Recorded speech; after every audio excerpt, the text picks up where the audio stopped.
இந்த வழக்குல நான் ஹிந்து சமுதாயத்தை இந்த விஷயத்துல நான் கண்டிப்பாக குறை சொல்லி ஆக வேண்டும். இதுல பலர் சாட்சிக்கு போகக்கூடாது சொல்றது. அதனால அரசு வழக்கறிஞர்களை நம்ம உடனே குற்றம் சாட்டி விட முடியாது. ஒரு டியூட்டிஃபுல் சிட்டிசனாக அவங்க போயிருக்கணும். அண்ணாமலை பிஜேபி தலைவராக இருக்கும்போது இருந்துச்சு. இப்ப அண்ணாமலை அவர்கள் இப்ப பிஜேபி தலைவர்ல இருந்து வெளியில போனதுக்கு அப்புறம் என்ன ஆகி போச்சு அப்படின்னு சொன்னா, இந்த தலைவர் அறிவிப்பு, அதுக்கப்புறம் அந்த பின்னாடி இந்த ஸ்டீம் போடுறது, அதுக்கப்புறம் எந்த ஒர்க்கும் பெரிய அளவில் செல்ஃப் எடுக்காம ஒரு சூழல் இருக்கும்போது இப்ப பல இளைஞர்கள் பிஜேபியை விட்டு வெளியேறுவதற்கான ஒரு சூழல் இருக்கு. அப்ப இந்த சூழல்ல ஏற்கனவே சீமான் பக்கத்துல இருக்கிறதுல பலது இப்ப விஜய் பக்கம் ஓடி போயாச்சு. அதாவது இது ராஜபக்சேக்கு எதிரான போராட்டம்ங்கிறது சரி, ஆனால் இதற்கு காரணமே ராஜபக்சே இவ்வளவு கடன் வாங்க வச்சு இந்த நாட்டை நாசப்படுத்தினதே சீனா. ஆனா சீனாவுக்கு எதிரான குரல் என்பது ஒண்ணுமே அன்னைக்கு கிரவுண்டில் இருந்து வரல. இது வராதவரை இந்த போராட்டத்தால் இந்தியாவுக்கு எந்த பயனும் இருக்க போவதில்லை. இந்தியன் ஹை கமிஷன் இந்த வேலையை ஒழுங்காக செய்யவில்லைன்னு நான் அன்னைக்கு சொன்னேன். ஞாபகம் இருக்கா உங்களுக்கு? ஆமா, ஞாபகம் இருக்கு. அன்னைக்கு நம்ம செய்ய தவறுனாலதான் இன்னைக்கு இந்த அதோட தொடர்ச்சியாகத்தான் நான் இன்னைக்கு இதை பார்த்துக்கிட்டு இருக்கேன். ஸோ மார்க்கெட்டை இந்தியா ஒரு வருஷத்துக்குள்ள எப்படியாவது வேற இடங்கள்ல டைவர்சிஃபை பண்ணிடுவாங்க. அது ஒரு விதத்தில் நல்லதும் கூட. நான் இதை ஒரு பிளெஸிங் இன் டிஸ்கைஸாக பார்க்குறேன். ஒரு அமெரிக்காவை மட்டும் டிபெண்ட் பண்ணாமல் உலகத்தில் பல நாட்டுக்கு நம்ம பொருளை அனுப்புகிறோம் அப்படின்னு சொன்னாங்க. இந்த எல்லா இடத்துலையும் எனக்கு க்ரோத் ப்ராஸ்பெக்ட் இருந்ததுன்னா ஒரே நேரத்தில் இந்தியா ஒரு ஷார்ட் பீரியடில் நம்ம ஏன்னா எல்லா இடத்துலையும் you are going to create a good supply chain create பண்ணியாச்சு அப்படின்னு சொன்னால் அதுக்கப்புறம் it is matter of volume. உங்கள் ப்ரொடக்ஷன் இங்கே எவ்வளோ கூடுறதோ அதுக்கு தகுந்த உங்கள் வால்யூம் கூட போகுது, அவ்வளோதான். ஸோ நான் இதை ஒரு fundamentally it's a very good சைனாக நான் பார்க்குறேன். ஏன்னா ட்ரம்புக்கு காலில் மோடி விழலை. இதுக்கு முன்னாடி அமெரிக்காக்காரன் எதை சொன்னாலும் மன்மோகன் சிங் காலில் விழுந்தார். ஈரானில் வாங்காத, ஐயா நான் வாங்க மாட்டேன். அடிமை, கொத்தடிமையாக, பிரதான அடிமையாக, முதல் அடிமையாக, இரண்டாம் அடிமையாக, புத்தடிமையாக இருந்தாங்க. ஆனால் இன்னைக்கு அந்த மாதிரி மோடி இருக்க மாட்டாருங்கிறது அவங்களால ஜீரணிக்க முடியும். அப்போது எங்கள் வீரத்துறவி அன்றே சொன்னார், அன்னைக்கே சுதாரிச்சு பண்ணியிருந்தால் இன்று இந்த நிலை வந்திருக்காது. அப்போது நம்ம எதை கவனிக்கணும் அப்படின்னா, அவர் ஒரு ஆர்எஸ்எஸ் பிரச்சாரகர், இவர் ஆர்எஸ்எஸ்க்கு இன்னொரு ஆர்எஸ்எஸ் பிரச்சாரகர். அப்போ காலந்தோறும் இந்த அமைப்பு இந்த அடிப்படை பிரச்சனையை வரப்போகிறது என்பதை உணர்ந்து அன்றே சொன்னது. இன்னைக்கு அதை மறுபடியும் மோகன்ஜி பாகவத் அவர்கள் சொல்லியிருக்கிறார்கள். இதுக்கு பேர் தான் பிளானிங்.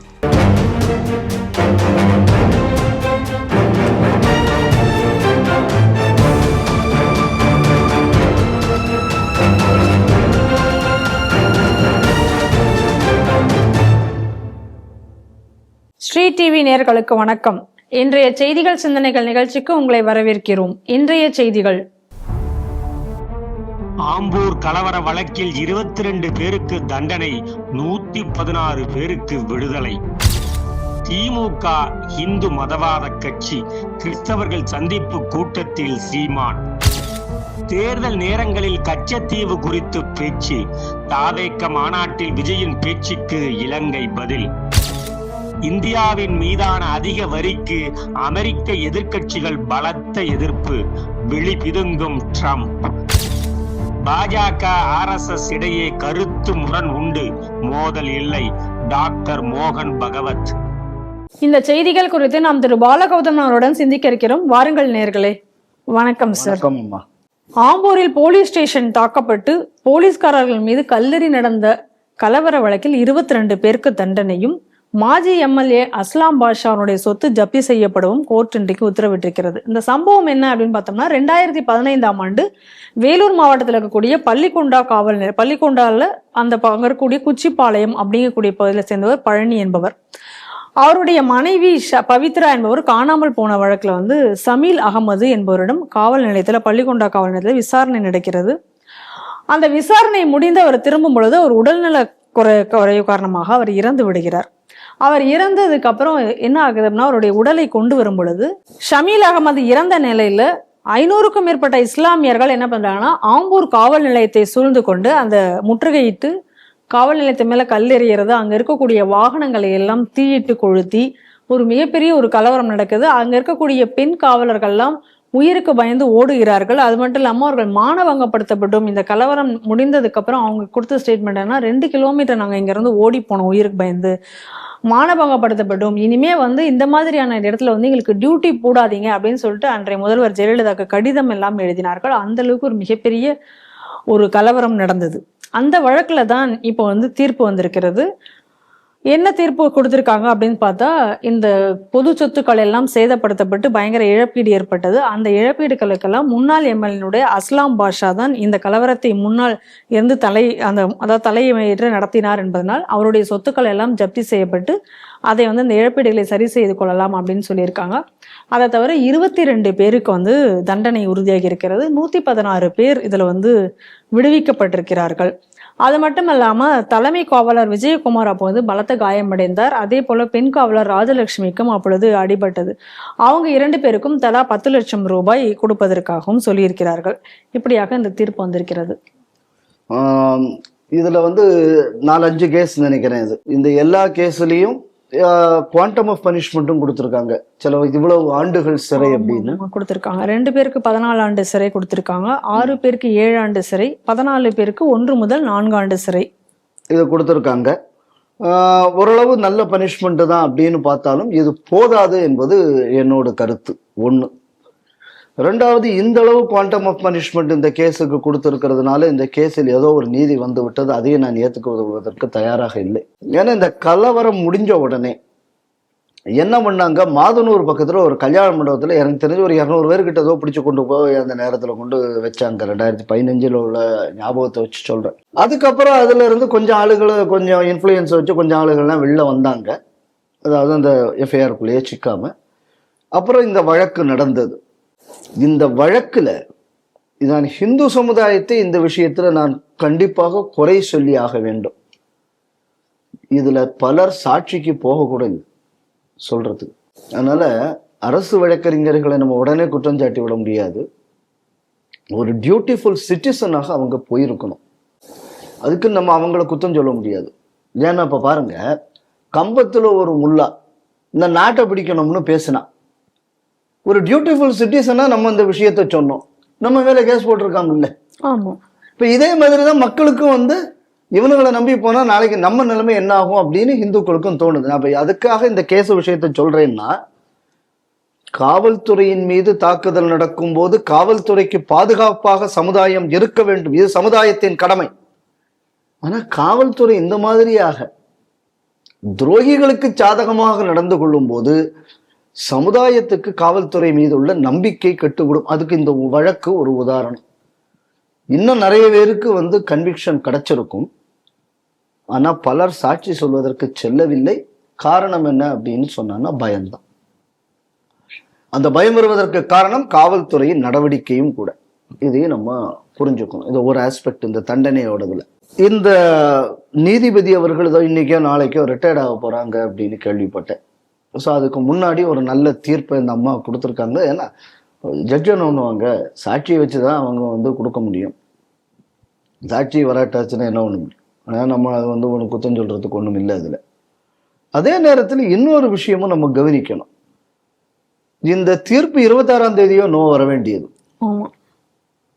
விநாயகர் சதுர்த்தி வருது.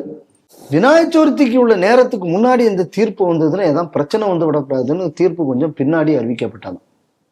இன்னொரு வேடிக்கை என்ன அப்படின்னா, எனக்கு கிடைத்த தகவல் படி அந்த மாவட்டத்தில் இருக்கக்கூடிய காவல்துறையினர் எல்லா ஹிந்து அமைப்புகள் இவங்களெல்லாம் பேசி தீர்ப்பு எப்படி வேணாலும் வரலாம், சாதகமா வந்தாங்கன்னா ஹிந்துக்கள் வெற்றின்னு ஒன்று பட்டாசு போடக்கூடாது, நீங்க வெற்றின்னு போஸ்டர்லாம் அடிச்சு ஒட்டிடக்கூடாது, அதே நேரத்தில் தோத்து போயாச்சுன்னா நீங்க அதுக்கு எதிராக இப்படி எல்லாம் போஸ்ட் ஒட்டிடக்கூடாது அப்படின்னு வேண்டுகோள் எல்லாம் காவல்துறை வைத்ததா. நம்ம நல்லா தெரிஞ்சுக்கணும், பாதிக்கப்பட்டது காவல்துறை பெருமளவில். ஆனா இதை கொண்டாடக்கூடாது அப்படின்னு காவல்துறை சொல்லுதுன்னு எந்த அளவு துலுக்க பயங்கரவாதத்துக்கு காவல்துறை பயந்திருக்கிறதுங்கிறதுக்கு இதையும் கூட ஒரு எக்ஸாம்பிள் இருக்க முடியாது. கேட்டா லா அண்ட் ஆர்டர் ப்ராப்ளம் வந்துடக்கூடாது அப்படின்னு சொல்லலாம். ஆனா ஒரு அயோக்கியன்னு ஒரு நீதிமன்ற தீர்ப்பு சொன்னதை நான் பாராட்டி விடக்கூடாது அப்படின்னா இது இப்படி ஒரு மத நல்லடக்கம் முதல்ல தேவையாங்கிறத நம்ம முதல்ல முடிவு பண்ணணும். செய்ததை மட்டும் அயோக்கியத்தனம். சரி, இந்த தீர்ப்போடு இன்னொரு விஷயத்தையும் நம்ம பார்க்கணும். ஜீசஸ்னு பேர் போட்ட ஒரு லாரி அந்த நேரத்தில் தாக்கப்பட்டது. அந்த இதில் வர்ற நேரத்தில் லாரிக்காரர் கம்ப்ளைண்ட் கொடுத்துருக்க மாட்டார்னு நான் நினைக்கிறேன். ஏன்னா இதெல்லாம் அந்த நேரத்தில் வீடியோவில் வந்து அந்த நேரத்தில் 2015 வந்து அவன் செத்து போனது வந்து மெட்ராஸிலிருந்து இந்த பாடிங்கிறது அங்கே போகுது. பேப்பரில் வந்த செய்தி என்ன அப்படின்னு சொன்னால், அந்த ஊரில் இருக்கக்கூடிய முஸ்லீம் கடைகள் எல்லாம் முதலிலேயே அடைக்கப்பட்டன. 2015 பேப்பரில் வந்தது. ஏன்னா நம்ம அதை பற்றின டாக்குமெண்ட்ரி அப்போவே நம்ம எடுத்தோம். அதனால நமக்கு நல்ல ஞாபகம் இருக்கு அந்த பேப்பர் ஸ்டேட்மெண்ட் எனக்கு. அப்போ இது ஒரு திட்டமிட்ட கலவரம்ங்கிறது கிளியர் ஆகுது. நீங்கள் பாடி அங்கே கொண்டு போனோடனே இந்த துலகங்கடை மட்டும்தான் அடைச்சிருக்கான் அப்படின்னா இவன் கலவரம் பண்ண போறான். இப்போ இதுல இந்து கடைகள் வேற சொத்துக்களும் பாதிக்கப்பட்டிருக்கு, அரசாங்க சொத்து இல்லாம. சரி, அரசாங்க சொத்துக்கும் காவலர்களுக்கும் காம்பன்சேஷன் சொல்லிட்டேங்களே, இப்ப இந்த பாதிக்கப்பட்ட ஹிந்து கிறிஸ்தவ வண்டிகள் கடைகள் இதுக்கு வந்து யாரு காம்பன்சேஷன் கொடுக்க போறாங்க? பெரிய அளவுல பாதிக்கல, அதிகமான பாதிப்பு அரசு சொத்துக்கு தான், அதுல மாற்றுக்கிறது இல்லை. இங்கேயும் ஒண்ணு ஒத்த பாதிக்கப்பட்டிருக்க. சண்டை அரசாங்கத்துக்கும் துலுக்குன்னு கடையில தான் பாதிக்கப்பட்டதுக்கு. ஆனா அந்த ஜீசஸ்ங்கிற லாரியை ஏன் பிடிச்சி அடிச்சாம்னா அதுக்கு பின்னணி என்ன அப்படின்னு பார்த்தாங்கன்னா, நீங்க முதல்ல இந்த கேஸ் வந்து முதல்ல இவனை வந்து கூட்டு போனது பள்ளிகொண்டா ஸ்டேஷன்ல. அந்த பள்ளிகொண்டா ஸ்டேஷன்ல இருக்கக்கூடிய இன்ஸ்பெக்டர் ஒரு கிறிஸ்தவரா, அவர் நம்ம கன்னியாகுமரி மாவட்டத்தை சேர்ந்தவர் தான். அதை தெரிந்து கொண்டு இந்த லாரியை வந்து அன்னைக்கு குறிப்பிட்டு இவங்க அடிக்கவும் செய்தாங்க. இது அன்னைக்கு நடந்த சம்பவம். மதவெறி எப்படி இருக்கு பாருங்க. இப்படி ஒருத்தன் பண்ணுனா இவன் பண்ணிட்டான்னு சொன்னா அது குத்தம். இதனால மத கலவரம் வரும். ஏன்னா மத கலவரங்கிற பேர்ல அடுத்த ஒருத்தன் அடிச்சிருக்கானே, அதை பத்தி யாரும் சொல்ல பேசப்படாது. அதை நம்ம அப்படி சொன்னோம்னா, அவன் செய்தாங்கிறத நீ சொன்னீன்னா அது மத கலவரத்தை தூண்டும். ஆனா மத கலவரத்தை செய்யறது வந்து தப்பு கிடையாது. அதான் இப்ப இந்த நாட்டோட தலையில எழுத்து இந்த சட்டமும் கூட. அடுத்தது நம்ம இந்த வழக்குல பார்க்க வேண்டியது என்ன அப்படின்னா, இந்த கலவரத்துல பெண் காவலர்கள் மீது கடுமையான தாக்குதல் நடக்கப்பட்டதுன்னா அவர் மானபங்கம் செய்யப்பட்டார்கள். 1-2 ஆட்கள் இல்லை, நல்லா தெரிஞ்சுக்கணும். ஆனா இந்த வழக்கில் இப்போ ஒரு மேல் போலீஸுக்கும் ஒரு ஃபீமேல் போலீஸுக்கும் மட்டும்தான் இப்ப காம்பன்சேஷன் வழங்கப்பட்டிருக்கிறது. நியாயத்துக்கு அன்னைக்கு டியூட்டியில் இருந்த எல்லா பெண் காவலர்களுக்கும் ஆண் காவலர்களுக்கும் காம்பன்சேஷன் வழங்கணும். ஏன்னா ஒட்டுமொத்தமா அங்க உள்ள போலீஸ்காரங்க வந்து சீஃப் மினிஸ்டருக்கு லெட்டர் எழுதுறாங்க, இனிமே இந்த மாதிரியான கலவர இடங்கள்ல எங்களுக்கு டியூட்டி போடாதீங்க. எந்த அளவுல அவங்களுக்கு மென்டல் ட்ரோமா இருக்கும். போலீஸ்காரங்களுக்குள்ள பல விஷயங்கள் நம்ம வந்து தப்புன்னு பேசுறோம். ஆனா ஒரு மனிதராக நீங்க அந்த இடத்துல இருந்து பாருங்க. அந்த நேரத்துல ஒரு வீடியோ வெளியிடப்பட்டது, அதை வச்சு நம்மளும் ஒரு டாக்குமெண்ட்ரி பண்ணியிருந்தோம். அதில் பார்த்தீங்க அப்படின்னு சொன்னாலும் இந்த ஜவா குரிலான்னு இப்போ அவர் வந்து இந்த பாபநாசம் எம்எல்ஏயா இருக்கா, அப்படி அவர் தான் இந்த ரவுடித்தனம் பண்ண கட்சியின் தலைவர். இவர் இந்த போகும்போது இந்த பொம்பளை போலீஸ்கள்லாம் சொன்னாங்க எப்படின்னா, ஒவ்வொரு மாடியிலிருந்து கல்லால் அடிச்சாங்க, எங்களை இப்படி எல்லாம் பண்ணாங்க, இதை பாருங்க, இந்த அம்மாவுக்கு பக்கத்துல ஒரு அம்மா, இவங்களுக்கு எப்படி அடிபட்டிருக்கு, இவங்களுக்கு எப்படி பட்டிருக்கு. நிறைய அந்த போலீஸ் துறையை சேர்ந்த பெண்கள் அந்த ஆஸ்பத்திரியில இருந்தாங்க. உங்க வீட்லயும் பெண்கள் இல்லையா? இந்த கேள்வியெல்லாம் அந்த அம்மா கேட்டுதாங்க. அன்னைக்கு அந்த போலீஸ் டிபார்ட்மெண்ட்ல இருந்து அந்த அம்மா இந்த கேள்வியெல்லாம் அன்னைக்கு இந்த கொரிலாட்டு கேட்டது. அதுக்கு இந்த கொரிலா எந்த வார்த்தையும் பேசல. அப்போ இவ்வளவு தூரம் திட்டமிட்டு பெண்கள் தாக்கப்பட்டிருக்காங்க. அப்போ அவங்களோட மனநிலை எப்படி இருக்கும்? நாளைக்கு ஒரு இடத்துக்கு போஸ்டிங் போகும்போது அவங்க சிந்தனை இந்த ட்ரௌமாங்கக்கூடியது அவங்களை எவ்வளவு தூரம் பாதிச்சிருக்கும். அப்போ அவங்களுக்கு ஏன் காம்பன்சேஷன் அறிவிச்சிருக்கணும். அதுல இன்னொரு தவறான விஷயம் நடந்தது என்ன அப்படின்னா, எப்படி காவலர்கள் லெட்டர் எழுதுறாங்க சீஃப் மினிஸ்டருக்கு, எங்க ஹோம் செக்ரட்டரி கூட பார்க்க போலீங்க. இவ்வளவு போலீஸ்காரங்க பாதிக்கப்பட்டதுக்கு அப்புறம் வேற ஒரு போலீஸ்காரர் சொல்றேன், சட்டை அவுத்து போட்டு உடனே நான் போலீஸ்காரன்னு தெரிஞ்சிடக்கூடாது அப்படின்னு. இது எல்லாத்தையும் கூட ஒரு கொடுமை என்ன, 1998 கோயம்புத்தூர்ல பிப்ரவரி மாசம் அத்வானி அவர்கள் வரும்போது ஒரு வெடிகுண்டு நடந்தது. அந்த நேரத்துல நடந்ததுக்கு அப்புறம் எப்படின்னு சொன்னா, இந்த எல்லா இடத்தையும் குண்டெல்லாம் வெடிச்சுட்டு போகும்போது ஆஸ்பத்திரியிலையும் குண்டு வெடித்தது நம்ம பார்த்தோம். ஆம்பூர் கலவர நேரத்துல நீங்க கவனிச்சீங்க அப்படின்னு சொன்னா, இந்த கலவரம் நடக்கக்கூடிய நேரத்துல ஒரு 1000க்கும் மேற்பட்ட துலுக்கம் வந்து அந்த ஆம்பூர் ஆஸ்பத்திரியில உட்கார்ந்துருக்காங்க. இன்னும் சொல்ல போனா அந்த பகுதியில் இருக்கக்கூடிய சாதாரண இந்துக்கள் சில போலீஸ்காரங்களை அந்த ஊர்ல இருந்து 10 கிலோமீட்டர் 15 கிலோமீட்டர் தள்ளி கொண்டு போய் பல ஆஸ்பத்திரியில சிகிச்சைக்கு கொண்டு போய் சேர்த்தார்கள். இந்த செய்தியெல்லாம் நம்ம 2015 பார்த்தோம். ஆஸ்பத்திரி அவங்க கண்ட்ரோல்ல இருந்ததுங்க. அப்போ இந்த சஃபர் ஆன போலீஸ்காரங்களுக்கு நீங்க வந்து என்ன காம்பன்சேஷன் என்று கொடுக்கப்பட்டிருக்கிறது? அப்ப நம்ம ஏவல் துறையை நீங்க அந்த காவல்துறையை பயன்படுத்துறீங்க, ஆனா அந்த மனிதர்களுக்கு என்ன பாதுகாப்பு இருக்கு? நீங்க பண்றதே அயோக்கியத்தனம். அந்த துறைக்கு, அரசாங்கம் இந்த துறைக்கு செய்யக்கூடியது அயோக்கியத்தனம், பச்சை அயோக்கியத்தனம். நான் எப்பவுமே அது சொல்ற விஷயம்தான். மேல இருக்கக்கூடிய அதிகாரிகள் அவர்கள் வசதிக்காக என்டையர் டிபார்ட்மெண்ட்டையும் குட்டிச்சவராக்கி வச்சிருக்காரு. இப்ப இந்த சாதாரண இந்த போலீஸ்காரர்களுக்கு இன்னும் சொல்ல போயாச்சுன்னா, ஒரு பெண் அவங்கதான் இன்னைக்கு அங்க எஸ்பியா அந்த ஸ்பாட்ல நீங்க அவங்க மீதும் தாக்குதல் நடத்தப்பட்டது. அப்ப எவ்வளவு ஒரு கொடூரமான ஒரு இன்சிடென்ட். அப்போ அதுக்கு சாட்சி சொல்ல நிறைய பேர் போலிங்கிறது உண்மை. ஏன்னா நான் அதெல்லாம் விசாரிச்சேன். இப்ப சாட்சி சொல்வதற்கு கூட எல்லாரும் பயப்படக்கூடிய அளவுக்கு பயங்கரவாதிகளை வளர்த்து விட்டு இருக்கிறது யார்? இந்த கேள்விக்கு அரசாங்கம் பதில் சொல்லி ஆகணும். ஆனால் ஒரு நாட்டின் பிரஜையாக என்ன இன்னல்கள் நமக்கு வந்தாலும் நம் தேசத்தை பாதுகாப்பதற்கு நம்ம தியாகம் செய்வதற்கு சாதாரண மனிதனும் தயாராக இருக்க வேண்டும். இது என்னோட வேண்டுகோள். எப்படி ராணுவம் இந்த நாட்டோட ஃபர்ஸ்ட் லைன் ஆஃப் டிஃபென்ஸ் எல்லையிலையோ, இன்டர்னல் செக்யூரிட்டியை பொறுத்தளவுல காவல்துறை என்பது நமக்கு ஃபர்ஸ்ட் லைன் ஆஃப் டிஃபென்ஸ். பேசுறான் ரோட்ல இந்த ஜைனுல் ஆப்தீன் அன்னைக்கு, நீங்க எவ்வளவு போலீஸ்காரங்கடா இருந்துருவீங்க, நாங்க எவ்வளவு பேர் இருக்கோம் தெரியுமா, வா ரோட்ல வா, வீதிக்கு வீதி பார்த்துடலாம் பேசினோம். ஆனா இன்னைக்கு அவன் மேல என்ன நடவடிக்கை எடுக்கப்பட்டது? அப்போ அன்னைக்கு இந்த காவல்துறைக்கு சாதகமாக இந்துக்கள் என்று வீதியில் இறங்கியிருந்தா நாளைக்கு இந்த மாதிரி 10 பேர் பேசியிருப்பாங்க. இல்லை இப்படி ஒரு தீர்ப்பு வந்திருக்குமா? இல்லை இப்படிப்பட்ட ஒரு வழக்குல மக்கள் கோர்ட்டுக்கு போறதுக்கு பயந்து சாட்சி சொல்லாம போக இருந்திருப்பாங்களா? அப்ப என்ன நம்ம கவனிக்கணும் அப்படின்னா, காவலர்களும் காவல் நிலையமும் தாக்கப்பட்ட வழக்குல கூட சாட்சிகளை ப்ரொடெக்ட் பண்ணுவதற்கு இன்னைக்கு காவல்துறையால முடியல அப்படின்னு சொன்னா எந்த அளவு காவல்துறையினர் கைகள் கட்டப்பட்டு இருக்கின்றனங்கிறத நம்ம புரிஞ்சுக்கணும். இன்னைக்கு இதே கட்சி, எந்த கட்சி இன்னைக்கு இந்த கலவரத்துக்கு காரணம் என்று இன்று நீதிமன்றம் தீர்ப்பளித்ததோ இன்றைய ஆளும் கட்சியின் கூட்டணி கட்சி அது. அப்ப எப்படி ஒரு ஃபியர் இல்லாம ஒரு ஃபேரா ஒரு இன்வெஸ்டிகேஷன் ஆபீசர் ஆபரேட் பண்ணிருக்க முடியும்? எவ்வளவு இன்னல்களை அந்த போலீஸ்காரர் சந்திச்சிருப்பார். அப்ப அரசியல் காரணத்திற்காக இந்த தேசத்தின் பாதுகாப்பை இவர்கள் அடகு வைத்திருக்கிறார்கள் என்பதற்கு இந்த நீதிமன்றத்தின் தீர்ப்பும் ஒரு.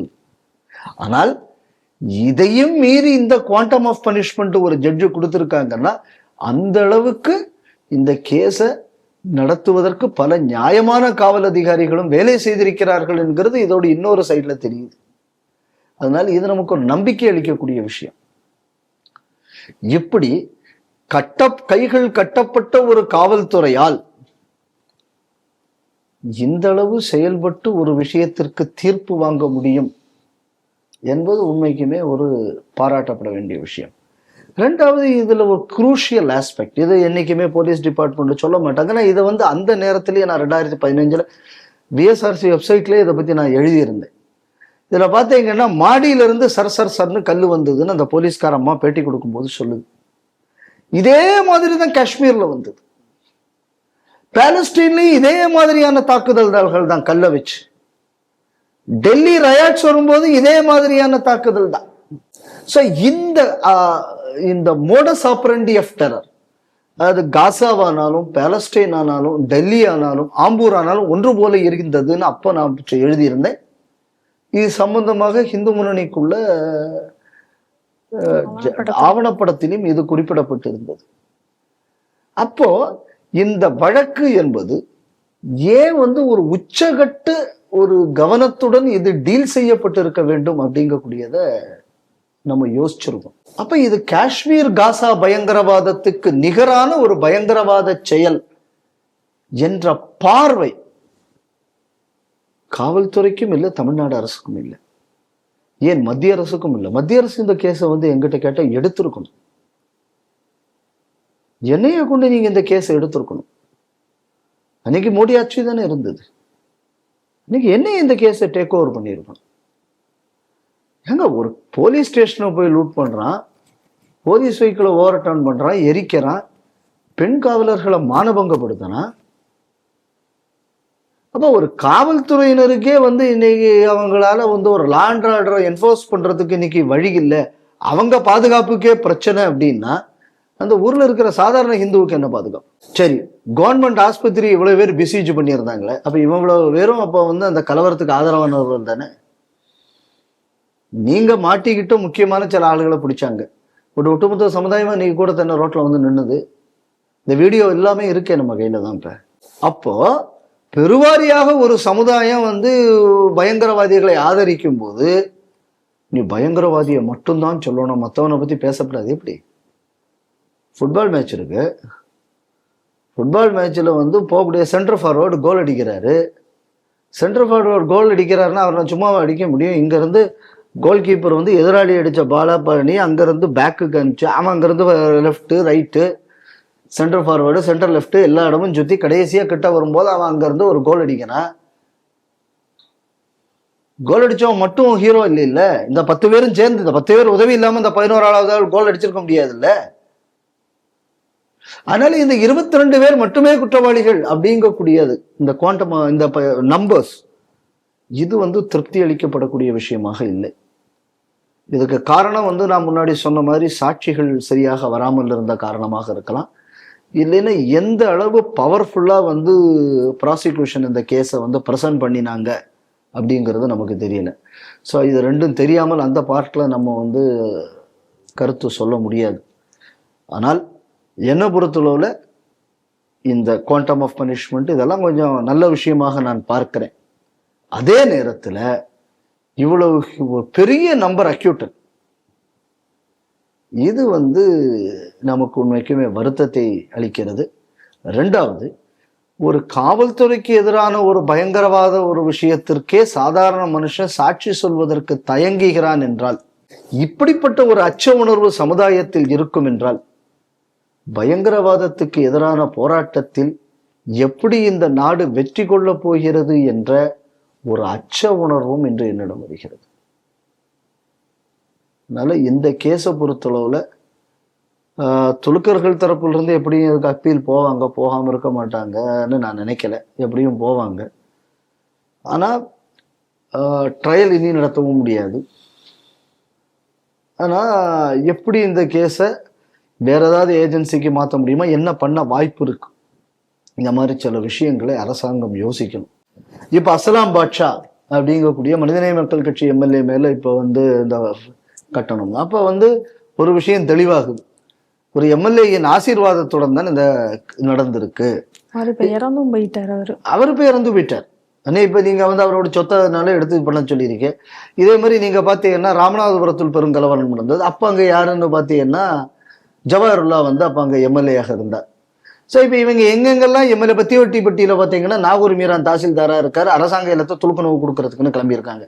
ஸோ எங்கெங்கெல்லாம் இந்த மாதிரியான ஒரு அத்தாரிட்டியில் இவனுங்க வர்றானுங்களோ இவனுங்கள்லாம் இந்த வேலையை செய்வார்கள். இது வந்து numbers, statistics, it is a proof. அதனால அரசியல் கட்சிகள் துலுக்க ஓட்டு வேணும், கிறிஸ்தவ ஓட்டு வேணும், இல்லைன்னா இந்த ஜாதி ஓட்டு வேணும், இந்த ஜாதி ஓட்டு வேணும், இந்த மாதிரியான அரசியல்களில் ஈடுபட்டு இவனுக்கு இவ்வளவு சீட்டு கொடுக்கணும், இவனுக்கு அவ்வளவு சீட்டு கொடுக்கணும்னு அரசியல் பண்ணீங்க அப்படின்னு சொன்னா நாளைக்கு இந்த நாட்டோட நிலை என்ன ஆகும் என்பதற்கு இந்த கேஸ் வந்து ஒரு சாட்சியாக பார்க்கப்பட வேண்டும். இப்போ நான் என்ன கேட்குறேன் அப்படின்னா, பாட்ஷா குண்டு வைப்பதற்கு முன்பு அவனை காணிச்சு கொடுத்ததே அரசாங்கத்தில் நாங்கள் தான் அப்படின்னு சொல்லி ஜைனுலாப்தீன் சொன்னார். அப்ப ஜைனுலாப்தீன் சொல்லும் போது அவர் இந்த ஜவாஹர்லா இவங்க எல்லாம் சேர்ந்துதான் தமிழ்நாடு முஸ்லிம் முன்னேற்ற கழகத்துல இருந்தாங்க. நீங்க அம்புட்டு பெரிய யோக்கியன்னு எப்படிறா இந்த கலவரம் நடந்தது 2015? 1998 இவனுக்கு யோக்கியமா இருந்தானுங்களாம் அப்படின்னு இவனுங்க. இதுல வேற ஒரு துருக்க இந்த ஜெயா டிவிலையும் ஆங்கரா இருக்க ஒரு ஆள், அந்த ஆள் வந்து ஒரு தனியார் ஒரு யூடியூப் சேனல்ல வச்சு இவங்களை கூப்பிட்டு பேட்டி எடுத்து இவனுக்கெல்லாம் யோக்கியம்னு காட்டுறதுக்குன்னு ஒரு ஷோ நடத்துறாரு. ஜெம் டிவின்னு ஏதோ ஒரு டிவியில. இப்ப அன்னைக்கு அவ்வளவு தூரம் யோக்கியம் பேசின கூட்டம் தான் இன்னைக்கு இப்போ வந்து இதா இருக்கு. அதனாலதான் அன்னையிலிருந்து நான் சொல்லிட்டு இருக்கிற விஷயம் என்னன்னா, அபுபக்கர் சித்திக்கு கைது செய்யப்பட்ட உடனே நான் சொன்னேன், பழைய கேஸ் எல்லாத்தையும் நீங்க ரீஓபன் பண்ணணும், இந்த அவ்வளவு பயில்களுக்கும் பயங்கரவாதத்துக்கும் தொடர்பு இருக்கு அப்படின்னு ஆரம்பத்திலிருந்து சொல்லிக்கிட்டு இருக்கேன். இது மீண்டும் இந்த வழக்கினால், இந்த தீர்ப்பில் இது மீண்டும் உறுதி செய்யப்பட்டிருக்கிறது என்பதை நம்ம புரிஞ்சுக்கணும். தன்னை பெரும்பான்மை ஹிந்து என ஸ்டாலின் நினைக்கிறார் அப்படின்னு சொல்லிட்டு இப்ப சீமான் சொல்லியிருக்கார். எங்க சொல்லியிருக்காருன்னா, கிறிஸ்துவர்களுடன் உரையாடுவோம் அப்படின்னு ஒரு நிகழ்ச்சியை நடத்தி அந்த நிகழ்ச்சியில அவர் பேசுறாரு. அவர் அதுல பேசும்போது என்ன சொல்றாரு அப்படின்னா, என்னுடைய அரசியல் அப்படிங்கிறது வந்து தமிழன் என்ற அரசியல் தான் அனைவருக்குமான அரசியலாக இருக்க முடியும். இங்க வந்து இஸ்லாமியர்களுக்கான அரசியல், கிறிஸ்தவர்களுக்கானது அப்படின்னு சொல்லி எதுவும் கிடையாது. சிறிய கட்சி தான் நாளைக்கு வந்து பின்னாடி வந்து பெரிய கட்சியாக மாறும். இப்ப ஏற்கனவே இந்த கட்சிக்குன்னு பொறுத்த வரைக்கும் பாத்தீங்கன்னா, அரசியலோ இல்ல பொருளாதாரத்திலேயோ ஊடகத்தினுடைய ஆதரவோ எதுவுமே இல்லாம ஓட்டுக்கு நாங்க பணமும் கொடுக்கறதில்ல, இருந்தாலும் தோல்வியை மட்டுமே கூட சந்திச்சு நாங்க இத்தனை இதுல வந்து ஒரு 3வது கட்சியாக நாங்கள் வந்து வளர்ந்துதான் இருக்கிறோம். கிட்டத்தட்ட 35.5 லட்சம் ஓட்டுகளையும் நாங்கள் வாங்கி இருக்கிறோம் அப்படின்னு அவர் சொல்லிட்டு அதுக்கப்புறம் சொல்றாரு, ஸ்டாலின் வந்து என்ன நினைக்கிறீங்க, நீங்க எல்லாரும் என்ன சொல்றீங்க, மதவாத எதிர்ப்பு கட்சி அப்படின்னு நீங்க வந்து திமுக பாக்குறீங்க. ஆனா திமுக தான் இருக்கிறதுக்குள்ளாரியே மிகப்பெரிய மதவாத கட்சி. ஏன் அப்படின்னு சொன்னா, இப்ப வந்து அவர் என்ன சொல்றாரு, அவர் வந்து தன்னை பெரும்பான்மை ஹிந்துவாக நினைக்கிறதுனால இப்ப கிறிஸ்தவனையும் துலுக்கனையும் அவர் வந்து என்ன சொல்றாரு, மைனாரிட்டி அப்படின்னு அவர் சொல்கிறாரு. நான் என்ன சொல்றேன், மதங்களை விடு மரங்களை நடுகிறேன் அப்படின்னு நான் சொல்றேன். ஆனா நீங்க யாரும் என்னை மதிக்காம நீங்க வந்து உங்களை கிறிஸ்தவர்களையும் இஸ்லாமியர்களையும் சிறுபான்மை அப்படின்னு சொல்லக்கூடிய ஆளுக்கு பின்னாடி போறீங்க. ஏதாவது ஒரு நன்மை இந்த திமுக உங்களுக்கு எல்லாம் செஞ்சிருக்கா? அச்சப்படுத்தி பயமுறுத்தி கோழையாக்கி தானே வைத்திருக்கிறார்கள் அப்படின்னு சொல்லி அவர் பேசியிருக்கிறார். இதுல பல கட்சிகளுக்கு இதுல லாபம் இந்த பேச்சுனால. முதல்ல இது என்னன்னா, கிறிஸ்தவர்களுக்கான சந்திப்புன்னு சொல்லி சீமான் அதை பண்ண அப்படி. ஆனா அந்த கூட்டத்துக்குள்ள அந்த வீடியோவை நான் பார்த்தேன். அதில் கிறிஸ்தவனையும் கூட வேற எல்லா மதம் நல்லா நெத்தியில ஜம்மனு குங்குமம் வச்சுக்கிட்டேன். அதுக்கப்புறம் சில முஸ்லீம் எல்லாருமே அந்த கூட்டத்தில் இருந்தாங்க. நான் அந்த கூட்டத்தை பார்த்தேன்.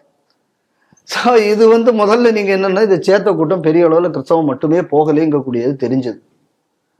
அப்ப இந்த மாதிரியான ஒரு கூட்டம் என்பது அப்ப கிறிஸ்தவர்களுக்கான கூட்டம்னு நடத்தும் போது இப்ப இவர் மதவாத அரசியல் பண்ணாம என்ன அரசியல் பண்றாரு? உனக்கும் மதம் கிடையாது இல்ல, உனக்கு மதம் கிடையாதுன்னு அப்புறம் நீ ஏன் கிறிஸ்தவனுக்கான கூட்டம்னு ஒண்ணு நடத்துற? எல்லாருக்கும் காமனான ஒரு கூட்டம் நடத்த வேண்டியது, தமிழனுக்கான கூட்டம்னு நடத்து. எது கிறிஸ்தவனுக்கான நடத்துற? அப்ப நீ இந்த மதவாத அரசியல் தானே பண்ற.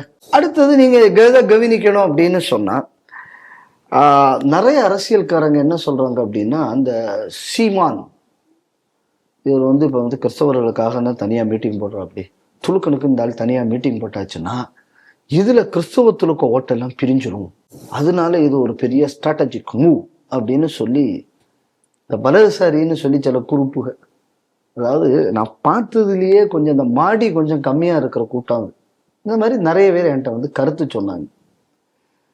புத்திசாலி கொஞ்சமாவது நம்ம யோசனை பண்ணி பார்க்கணும். இந்த கூட்டத்துல வந்து இப்ப என்ன நடந்தது அப்படின்னு பார்த்தா, ஒருத்தர் வந்து கிறிஸ்தவ மதத்தை பத்தி நீ பவுல வச்சு கேள்வி கேட்கிற, இதெல்லாம் அவங்க கேள்வி கேட்கிறாங்க.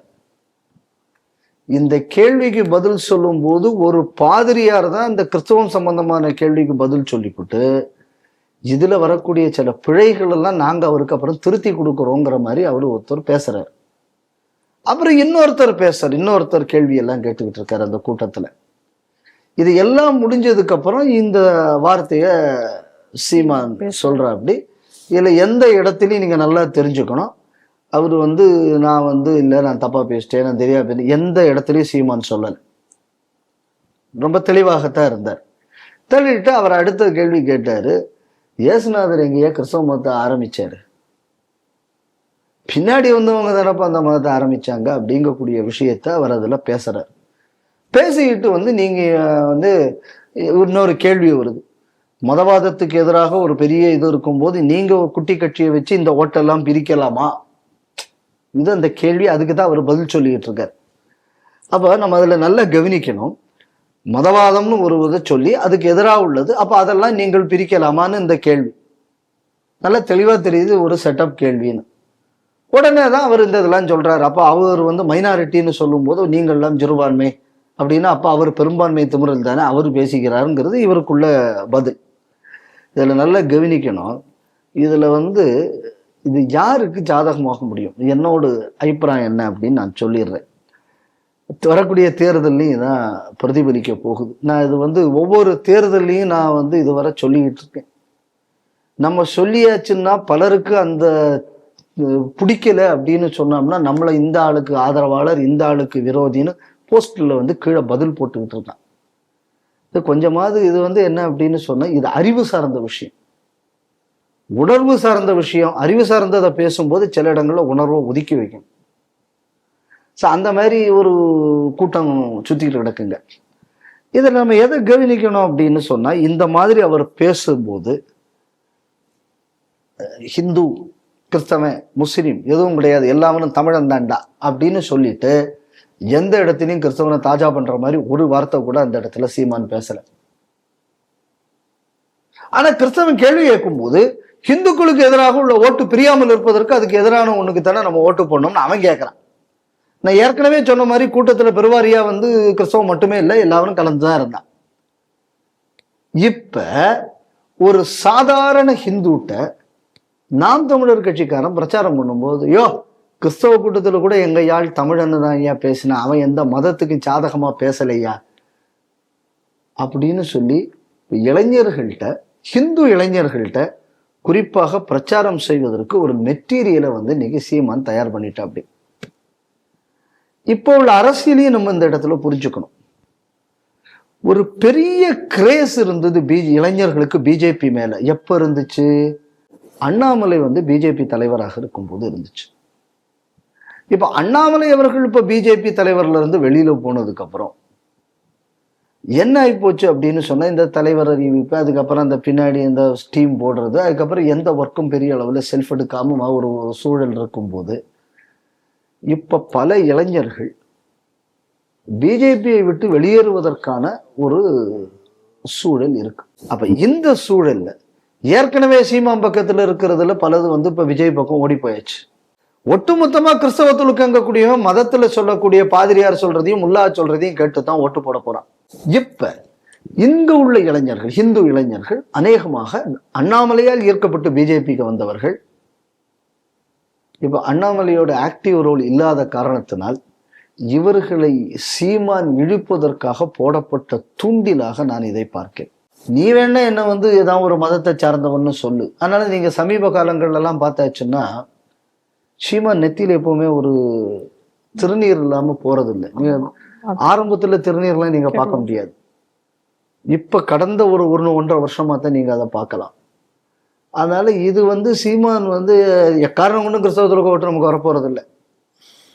அப்ப பிஜேபிக்கு போகக்கூடிய இந்து இளைஞர்கள் ஓட்டு, அதாவது அண்ணாமலைக்காக பிஜேபிக்கு சென்றவர்கள், இவர்களை எப்படி நம்ம பக்கம் திசை திருப்புவது, அதற்காக அரங்கேற்றப்பட்ட ஒரு நாடகமாகத்தான் நான் இந்த கிறிஸ்தவ சந்திப்பை பார்க்கிறேன். ரெண்டாவது, இவர் வந்து பிஜேபியை நான் ஒரு ஹிந்து கட்சி என்று நான் அந்த இடத்துல அவரை சொல்லி இது பண்ணிட்டாரு.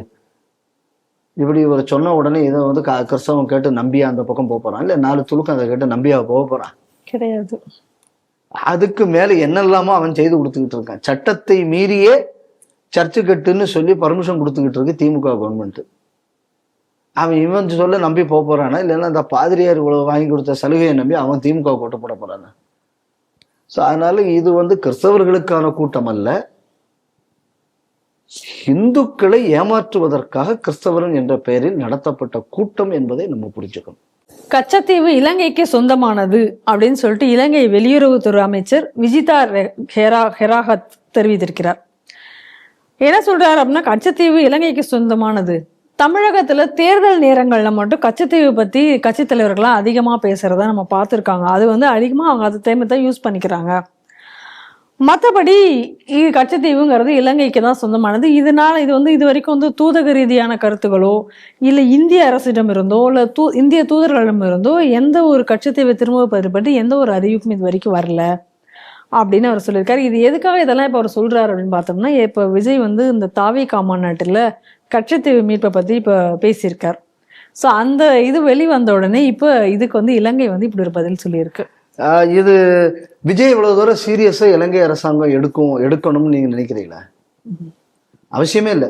ஏன்னா என்னை பொறுத்தளவு தமிழ்நாடு பாலிடிக்ஸ்லயே எந்த சீட்டும் ஜெயிக்க போகாத கட்சி. ஏன்னா 1-2 எங்கேயாவது அதுவும் விஜயே நின்னா தான் ஜெயிக்கிறதுக்கு வாய்ப்பு இருக்கே தவிர மற்றபடி இது வந்து செல்ஃப் எடுக்க போகாத ஒரு கட்சி தான். என்ன தெளிவா நான் சொல்றேன்.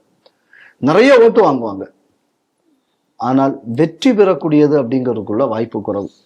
அப்ப இதுக்கு ஏன் சீரியஸா இப்போ வந்து இப்ப இலங்கை அரசாங்கத்துல இருந்து அதுவும் ஒரு வெளியுறவுத்துறை அமைச்சர் பதில் சொல்லணும். 2 விஷயம் நீங்க இதுல புரிஞ்சுக்கணும்.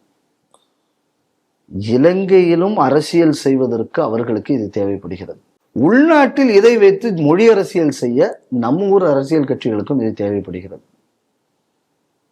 நீங்க இந்த இப்ப இருக்கக்கூடிய இந்த ப்ரோ கம்யூனிஸ்ட் கவர்மெண்ட் இது இலங்கைக்கு வந்ததுக்கு அப்புறம் நீங்க பாத்தீங்கன்னா இந்த மீனவர் விஷயங்கள்ல எல்லாம் ரொம்ப கடுமையான பேச்சுக்கள், அதே மாதிரி இலங்கை மீனவர்களை விட்டு எதிரான ஸ்டேட்மெண்ட், அதாவது இந்திய எதிர்ப்பு எண்ணத்தை இலங்கையில் பெரிய அளவில் விதைக்க வேண்டும் என்பதை அங்குள்ள அரசாங்கம் வேலை செய்யுது. ஏன்னா தே ஆர் க்ளோஸ் டு மொழி கம்யூனிஸ்டுக்கு க்ளோஸ், அதனால சைனாவுக்கு தே ஆர் க்ளோஸ்.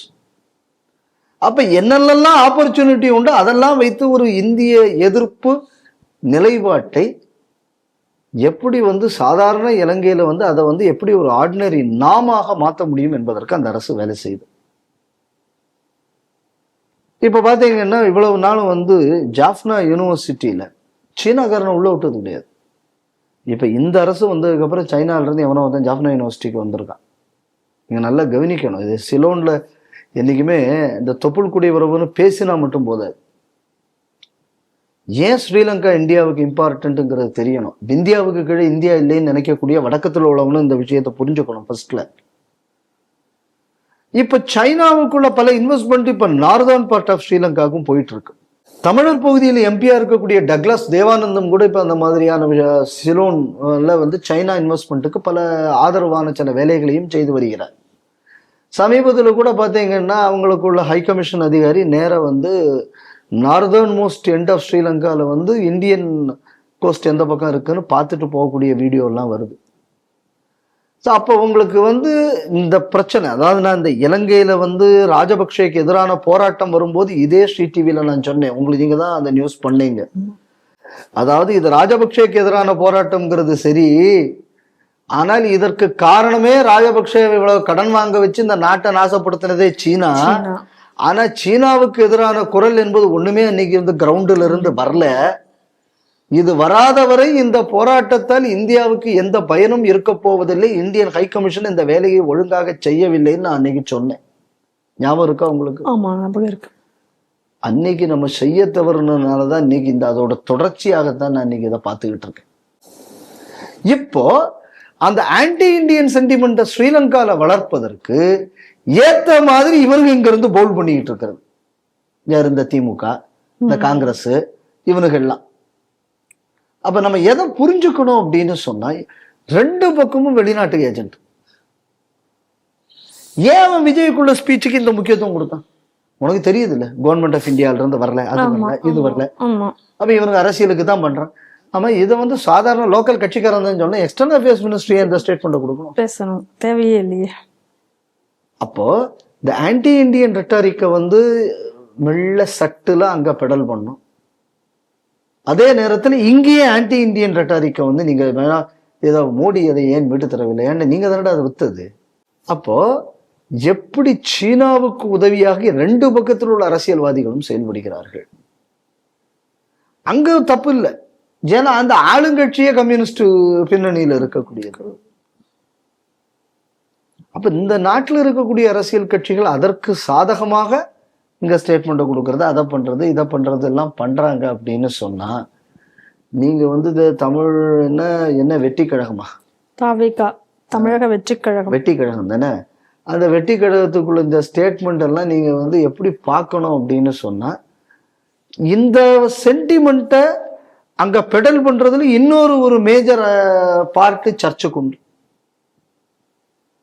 தமிழக வெற்றி கழகத்தை பத்தி நமக்கு அதுக்கும் சர்ச்சுக்கும் உள்ள தொடர்பு என்னங்கிறத நான் சொல்ல வேண்டிய அவசியம் இல்லை. ஏன்னா நீங்க நல்லா யோசிச்சு பாருங்க, இந்தியாவில இருந்து இலங்கைக்கு ஒரு பிரிட்ஜ் போடணும்னு கவர்மெண்ட் ஆஃப் இந்தியா நாங்களே கட்டுற தரோம்னு சொல்லியாச்சு. ஆனால் அது வேண்டாம் என்று அதை தடுத்து நிறுத்தியது சர்ச்சு. வந்தாச்சுன்னா இந்தியன் பர்சன்ஸ் ஸ்ரீலங்கால அதிகம் வந்துடும், சைனீஸை செக் பண்ண வேண்டி வந்துடும். இப்ப அந்த சர்ச்சால ஆபரேட் பண்ணக்கூடியதான் தமிழக வெற்றி கழகம். அதனால இந்த ஸ்டேட்மெண்ட்டை ஆம்பிளிஃபை பண்றதுக்கு தான் அவர் அந்த ஸ்டேட்மெண்ட் அங்கிருந்து விட்டது. இங்க நல்லா புரிஞ்சுக்கணும். அப்ப ரெண்டு பக்கத்துலயும் ஆன்டி இண்டியன் சென்டிமெண்ட் நீங்க வளர்க்க விடணும். இதுதான் என்ன சொல்லலாம்னா, டிப்ளமசிக்கு மதஸ்தாபனங்களை பயன்படுத்துவது.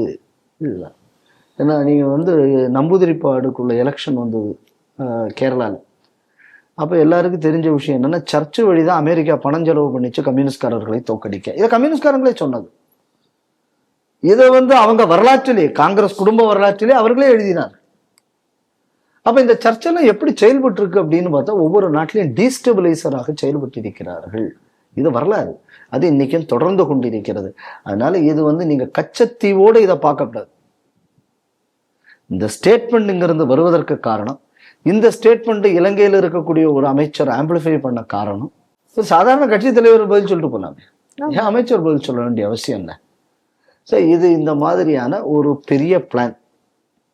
இந்த நான் எப்பவுமே சொல்லுவேன், இந்த திரிபுலம் மார்க்சிஸ்ட், மிஷனரி அண்ட் முஸ்லிம், இந்த ஆக்சஸுக்குள்ள ஒரு கோலிஷன்ல எப்படி தேச துரோகம் நடக்கிறது, அது எப்படி ஒத்தனுக்கு ஒத்தன் உதவி பண்ணி நாட்டை பரப்ப வைக்கிறான்.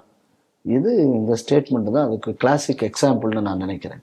ரஷ்யா உக்ரைன் இடையே நடக்கக்கூடிய போரில் இந்தியாவிற்கு தொடர்பு இருப்பதும் இது பிரதமர் மோடியின் போர் என்றுதான் சொல்ல வேண்டும் அப்படின்னு சொல்லிட்டு அமெரிக்காவினுடைய அதிபர் அவனுடைய ஆலோசகராக இருக்கக்கூடிய பீட்டர் நௌரோ அப்படிங்கிறவர் தெரிவிச்சிருக்கார். அவங்க என்ன சொல்றாங்க அப்படின்னா, ரஷ்யா கிட்ட வந்து தொடர்ந்து இவங்க வந்து எண்ணெய் வாங்கி கொண்டிருப்பதனால தான் நம்ம வந்து 50% வரி என்பது கொடுக்கப்பட்டிருக்கிறது. ஒருவேளை அதை அவங்க நிறுத்தினாங்க அப்படின்னு சொன்னா 25% வரி மட்டும்தான் இருக்கும். எண்ணெய் வந்து இந்தியா அங்கிருந்து வாங்குறது மூலமாக ரஷ்யாவுக்கு வந்து இவங்க மறைமுகமாக உதவி செய்து வருகிறார்கள். அதனால வந்து உக்ரைன் மீதான தாக்குதலை தொடர்ந்து வந்து ரஷ்யா நடத்தி கொண்டிருக்கிறது. உக்ரைனுக்கு வந்து அமெரிக்கா வந்து ஆயுதங்கள் வந்து வழங்கி உதவி கொண்டிருக்கிறது. அது எல்லாமே அமெரிக்கர்கள் மக்களுடைய வரி பணத்திலிருந்து தான் அமெரிக்கா வந்து இதை செய்து கொண்டிருக்கிறது. இதனால அமெரிக்க வணிக நிறுவனங்களுக்கும் சரி மக்களுக்கும் சரி மிகப்பெரிய ஒரு இழப்பு ஏற்படுகிறது. அதனால இந்த ரஷ்யாவுக்கு இவர்கள் இப்படி உதவி புரிவதனால இது அமெரிக்காவுக்கு எதிரானதாகத்தான் இதை நம்ம பார்க்க வேண்டும்.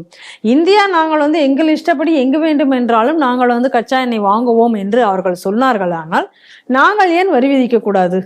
இந்தியா வந்து வேண்டுமென்றே வந்து வர்த்தக மற்றும் அந்த வரி விதிப்புல வந்து ரொம்ப அகந்தையோடு நடந்து கொள்கிறது அப்படின்னு எல்லாம் குறிப்பிட்டு அவர் பேசியிருக்கிறார். இதற்கு இந்தியாவும் வந்து திரும்ப பதில் சொல்லியிருக்கு. இது வந்து நாங்க மட்டும் வந்து ரஷ்யா கிட்ட போய் வாங்கல, சீனாவும் தான் வாங்கிட்டு இருக்கு, ஐரோப்பிய யூனியன் நாடுகள்ல இதெல்லாம் பண்ணிட்டு இருக்காங்க. அப்ப அவங்கள மேல எல்லாம் இது பண்ணாம இந்தியாவை மட்டும் நீங்க வந்து குறிவைக்கிறது அப்படின்றது ஒருதலை பட்சமானது அப்படின்னு சொல்லி இந்தியாவும் திரும்ப அதற்கு கண்டனம் தெரிவித்திருக்கிறது. இந்தியாவோட பதில் ரொம்ப சாஃப்ட் பதிலாக நான் பார்க்குறேன். இப்போ இதே கேள்வி இந்தியா எப்படி கேட்டிருக்கணும் அப்படின்னா, ஏன் நீ இந்தியாவுக்கு வரி விதிக்கிற? ஏன்னா இந்தியா வந்து வாங்குறதுனால தான் ரஷ்யாவுக்கு இதாகுது. அதனால உக்ரைனுக்கு நாங்கள் ஆயுதங்கள் நம்ம கொடுக்க வேண்டி இருக்கு. அப்போ அந்த போருக்குள்ள டைரக்டா ஈடுபட்டு இருக்கிறது அமெரிக்கா தான். அப்போ போர்னா ஒரு பக்கத்துக்கு ஆயுதம் கொடுத்தா போர், இன்னொரு பக்கத்துக்கு ஆயுதம் கொடுத்தா போர் இல்லையா? ஆமா, கண்டிப்பா. அப்ப இந்த போரை நடத்துறதே அமெரிக்காங்கிறது நீ ஒத்துக்கிட்டியா? நீங்க முதல்ல இந்த கேள்வி பதிலாகட்டும் சரி, செய்திகள் சிந்தனையாகட்டும், இந்த உக்ரைன் போர் ஆரம்பிச்ச காலத்துல இந்த கேள்வி என்கிட்ட நீங்க கேட்டீங்க. ஆமா, போர் எப்பொழுது நிறுத்தப்படும் கேட்டீங்களா? நான் என்ன பதில் சொன்னேன்? அமெரிக்கா நினைக்கும் பொழுது நிற்கும். அன்னைக்கே சொன்னேன்னா, இன்னைக்கு அதான் எனக்கு நடந்துகிட்டு இருக்கு. இப்ப போரை நடத்துறது நான் தானா? இவரு வந்து விமானம் கொடுக்கணுமா? இவரு வந்து அவருக்கு ஆயுதம் எல்லாம் சப்ளை பண்ணுவாரா? ஏன் அப்ப நீ சப்ளை பண்றது நிறுத்து, போர் நின்றும்ல. ஆமா, நீ சப்ளை பண்றது நிறுத்த, அது அப்ப போர் மட்டும் இப்படி நிற்காம இருக்கும். அப்ப நீ ஆயுதம் சப்ளை பண்ணியாச்சுன்னா, அப்ப உன்னோட ஆயுதத்தில் ஒருத்தன் கொல்லப்பட்டால் அது உயிர் இல்லை, இன்னொருத்தன் ஆயுதத்தில் ஒருத்தன் கொல்லப்பட்டால் அது உயிர. இப்ப நான் இதே லாஜிக்க திரும்பி கேட்கிறேன்.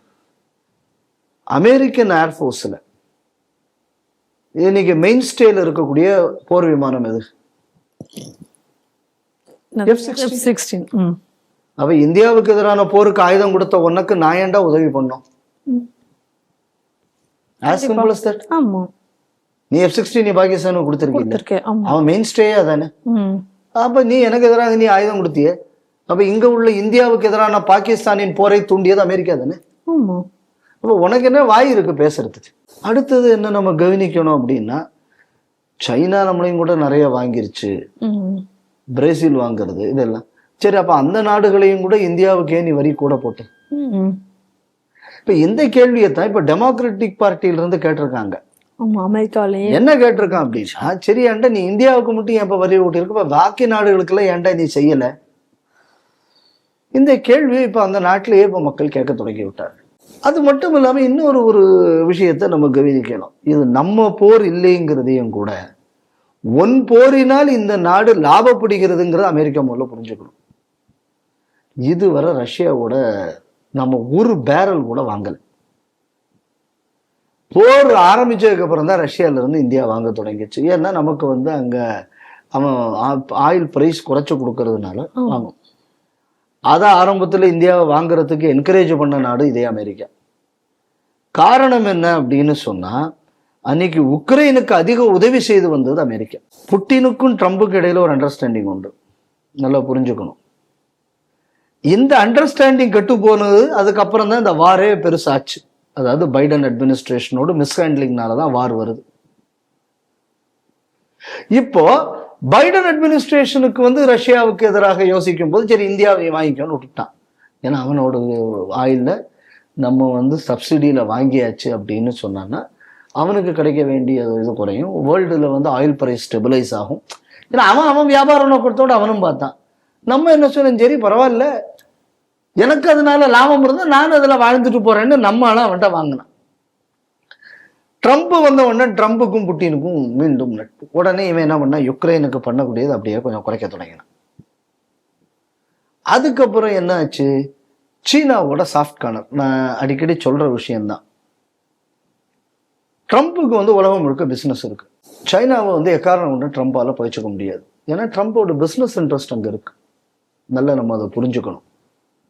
அதனால இப்போ என்ன அப்படின்னு சொன்னா, நம்மளை சுற்றி இருக்கிற நாட்டுக்கெல்லாம் டேரிஃப் குறைவு, இந்தியாவுக்கு கூடுதல். அவனோட ஐடியா என்ன, டு மேக் இந்தியா வந்து அன்காம்படிட்டிவா இந்தியாவை ஆக்கணும். இதுதான் ட்ரம்போட இது. அப்போ வேற வழி இல்லாமல் இந்தியா நம்ம காலில் விழுமே அப்படின்னு அவன் ஒரு கணக்கை வச்சிருக்கான். நம்மளால அதுக்கு கூட புத்திசாலி. நம்மளால இப்போ என்ன பண்ணிவிட்டார், நேற்று ஃபின்லாண்டு அதிபரோட பேசியிருக்காரு. ஜெர்மனியோட India is an advance talks. அதனால யூரோப்பியன் யூனியனோட அநேகமாக ஃப்ரீ ட்ரேட் அக்ரிமெண்ட் சீக்கிரத்தில் வந்துடும். And India is exploring many other options. So மார்க்கெட்டை வந்து இந்தியா ஒரு வருஷத்துக்குள்ள எப்படியாவது வேற இடங்கள்ல டைவர்சிஃபை பண்ணிடுவாங்க. அது ஒரு விதத்தில் நல்லதும் கூட. நான் இதை ஒரு பிளெஸிங் இன் டிஸ்கைஸாக பார்க்குறேன். ஒரு அமெரிக்காவை மட்டும் டிபெண்ட் பண்ணாமல் உலகத்தில் பல நாட்டுக்கு நம்ம பொருளை அனுப்புகிறோம் அப்படின்னு சொன்னாங்க. இந்த எல்லா இடத்துலையும் எனக்கு க்ரோத் ப்ராஸ்பெக்ட் இருந்ததுன்னா, ஒரே நேரத்தில் இந்தியா ஒரு ஷார்ட் பீரியட்ல நம்ம வந்து, ஏன்னா எல்லா இடத்துலையும் you are going to create a good supply chain create பண்ணியாச்சு அப்படின்னு சொன்னா, அதுக்கப்புறம் it is matter of volume. உங்கள் ப்ரொடக்ஷன் இங்கே எவ்வளோ கூடுறதோ அதுக்கு தகுந்த உங்கள் வால்யூம் கூட போகுது, அவ்வளோதான். ஸோ நான் இதை வந்து ஒரு fundamentally it's a very good சைனாக நான் பார்க்குறேன். இன்னும் சொல்ல போனால் பல யூரோப்பியன் எக்கானமிஸ்ட், அது மட்டும் இல்லாமல் அமெரிக்கன் எக்கானமிஸ்டே பலர் என்ன சொல்லியிருக்காங்க, ஒரு எலி யானேட்ட மோதுற மாதிரி இருக்கியா உன் டேரிஃப் இந்தியாவுக்கு எதிராக அப்படின்னு சொல்லியிருக்காங்க. ட்ரம்ப் அதெல்லாம் ஒன்றும் மாற்றிக்க போகிறது இல்லை. இதுக்கு இடையில நான் கூட இன்னைக்கு ஏதோ ப்ளூம்பர்கில் ஏதோ ஒரு நியூஸ் வந்திருக்கு அப்படின்னு சொல்லி யாரெல்லாமோ கொஞ்சம் பேர் பேசுறதை நான் பார்த்தேன். மார்ச் மாதம் ஏதோ திரௌபதி முர்முவுக்கு வந்து ஜின்பிங் லெட்டர் எழுதினாரு. அது உடனே பிரைம் மினிஸ்டர் மோடிக்கு சொன்னாங்க. அதுக்கப்புறம் தான் அஜித் தோவல் எல்லாமே மீட் பண்ணி இதெல்லாம் நடந்தது. இது லெட்டர் எழுதினது மார்ச், இவங்க மீட் பண்ணது ஆகஸ்ட். எப்போ ஏப்ரல் மே ஜூன் ஜூலை எல்லாம் என்னாச்சு, அதுக்கு இடையில ஆப்ரேஷன் சிந்தூர்னு ஒன்று நடந்திருக்கு. இந்த இவ்வளோ விஷயம் நடந்திருக்கு. அதாவது இந்த காக்கா உட்கார பனம்பழம் விழுந்ததுங்கிற மாதிரியான அனாலிசிஸ் எல்லாம் இன்னைக்கு ரொம்ப கூடி போச்சு இந்த நாட்டில். அதாவது நீங்கள் உங்கள் ஆசைக்கு சொல்லணும், சென்ஸை யூஸ் பண்ணணும். இது இந்த மாதிரியான இதெல்லாம் எனக்கு தெரிஞ்சது ஒரு என்னன்னா, we should not educate wrongly. நம்மளை பார்க்குறாங்க 10 பேர். நம்ம வந்து ஒரு பரபரப்புக்காக வேண்டி ஒரு நியூஸையோ வீடியோவையோ போடுறதையும் கூட சரியான விஷயத்தை மக்கள்கிட்ட கொண்டு போய் சேர்க்கணும். ஸோ அப்போ நம்ம எதை கவனிக்கணும் அப்படின்னு பார்த்தாச்சுன்னா, இப்போ வந்து பிரிக்ஸை வந்து இந்தியா எடுத்து ஸ்ட்ரெங்தன் பண்ணுற மாதிரி வருது. இப்போ இந்தியா ஃப்ரீ ட்ரேட் அக்ரிமெண்ட்டை போட்டதுக்கப்புறம் பல நாடுகளோடு இப்போ டைரக்ட் கன்வெர்டபிலிட்டி ஆஃப் மணி கொண்டு வருவாங்க. ஜிஎஸ்டி குறைய போகுது. இதெல்லாம் வரும்போது கிட்டத்தட்ட நமக்கு வந்து இந்த யூஎஸோட இன்னித்த டேரிஃப் இதோட ஷாக்கு நமக்கு கிட்டத்தட்ட நமக்கு இதனால உள்ள நஷ்டங்கள் ஒரு வருஷத்துக்கு அது மினிமம் இருக்கும். ஏன்னா we need to be honest. ஆனால் இந்த ஒரு வருஷத்துக்கு அப்புறம் இந்த டைவர்சிஃபைடு மார்க்கெட் வந்ததுக்கு அப்புறம் 2 வருஷத்துக்கு மேலே ட்ரம்ப் இருப்பாராங்கிறது எனக்கு டவுட். இந்த போக்கில் போயாச்சுன்னா அந்த நாட்டில் வந்து அவர் வச்சிருப்பாங்களான்னே தெரியாது. அந்த மாதிரி ஒரு சுச்சுவேஷன் வரும்போது இந்தியா ரொம்ப புட்சாலித்தனமாக இந்த ட்ரம்ப்புக்கு இதுக்கெல்லாம் பதிலே சொல்லாமல் என்ன அடுத்த வேலை செய்யணுமோ அதை செய்துக்கிட்டு இருக்காரு. ஸோ எப்போ வேணாலும் போஸ்ட் ட்ரம்ப் ஒரு சினாரியோ வரும்போது they will latch on, tariffs will go, India will double its exports. So இப்போ இந்தியா வந்து ஒரு கட்டமைப்பு உலக பொருளாதாரத்தில் ஒரு மேஜர் ஃபேக்டராக வருவதற்கான ஒரு கட்டமைப்புக்குள்ள வாய்ப்பை இந்த ட்ரம்ப் இந்தியாவுக்கு கொடுத்துருக்காருன்னு நான் பார்க்குறேன். இன்னும் இதுக்கு முன்னாடி நம்ம நியூக்ளியர் டெஸ்ட் நடத்துக்கும் போது இந்த மாதிரி சாங்ஷன்ஸ் பண்ணாங்க, we came out wonderfully well. இது நமக்கு இது ஒரு இன்னொரு வாய்ப்பாக இருக்கும்னு பார்க்குறேன். ரெண்டாவது இதுக்கு ஏதோ இப்போ வந்து H1B விசாவெல்லாம் ரெஸ்ட்ரிக்ஷன் போடுறது அப்படி இப்படின்னா, ஏன்னா இந்தியர்கள் அங்கே போய் குடியேறுவதை எல்லாம் தவிர்ப்பதற்காக. அதே மாதிரி அமெரிக்கன் யூனிவர்சிட்டி எக்ஸசிவாக சைனீஸுக்கு ஓப்பன் பண்ணி. ஸோ இதெல்லாம் என்ன அப்படின்னு சொன்னான்னா, இந்த குளத்துல கோச்சிக்கிட்டு எதையோ கழுவாமல் போனானம்னு ஒரு பழமொழி சொல்லுவாங்க. ஆனால் இந்தியாவை நான் பழி வாங்குறேன் அப்படின்னு சொல்லிட்டு சைனாவை உள்ள விடுறது, உண்மைக்கான ஒரு இந்தியா வேற நாடுகள்ல இருந்து வர டேலண்ட் அட்ராக்ட் பண்றதை தடுக்கிறது, இந்த மாதிரியான விஷயங்களை அமெரிக்கா செய்து வருது. ஸோ இது வந்து என்ன அப்படின்னு சொன்னா, ஆத்திரக்காரனுக்கு புத்தி மட்டுங்கிற மாதிரி. So America is going in a suicidal course. அமெரிக்காவோட ஸ்ட்ரென்த்தே என்னன்னா அமெரிக்காவோட R&D. ஸோ அமெரிக்காவோட அட்வான்டேஜ் என்னன்னா இட் அட்ராக்டிங் டேலண்ட்ஸ். இதுதான் this is what is really making America stronger. பாக்கி விஷயங்கள் வந்து ஒரு தலைமை மாறும்போதோ இல்லைன்னா வேற ஒரு சூழல் மாறும்போதே மாறலாம். ஆனால் R&Dல நீங்க ஸ்ட்ராங்கா இருக்கிறதுனால you are always going to be a world leader. அந்த முதல்லையே கை வைக்கக்கூடிய அளவுக்கு ஆத்திரத்தின் உச்சத்தில் இன்னைக்கு அமெரிக்கா போயிருக்கு அப்படின்னு சொன்னா, நான் இதை வந்து இந்தியா வந்து ஒரு வாய்ப்பாக பயன்படுத்துவதற்கு தான் வாய்ப்பு இருக்கு. அடுத்தது நீங்க பார்த்தீங்கன்னா அமெரிக்காவோட ஸ்டாண்டிங் இன்னைக்கு இன்டர்நேஷ்னலி எவ்வளவு மோசமாயிட்டு வருதுன்னா, கிரீன்லேண்டுன்னு ஒரு பகுதி இருக்கு.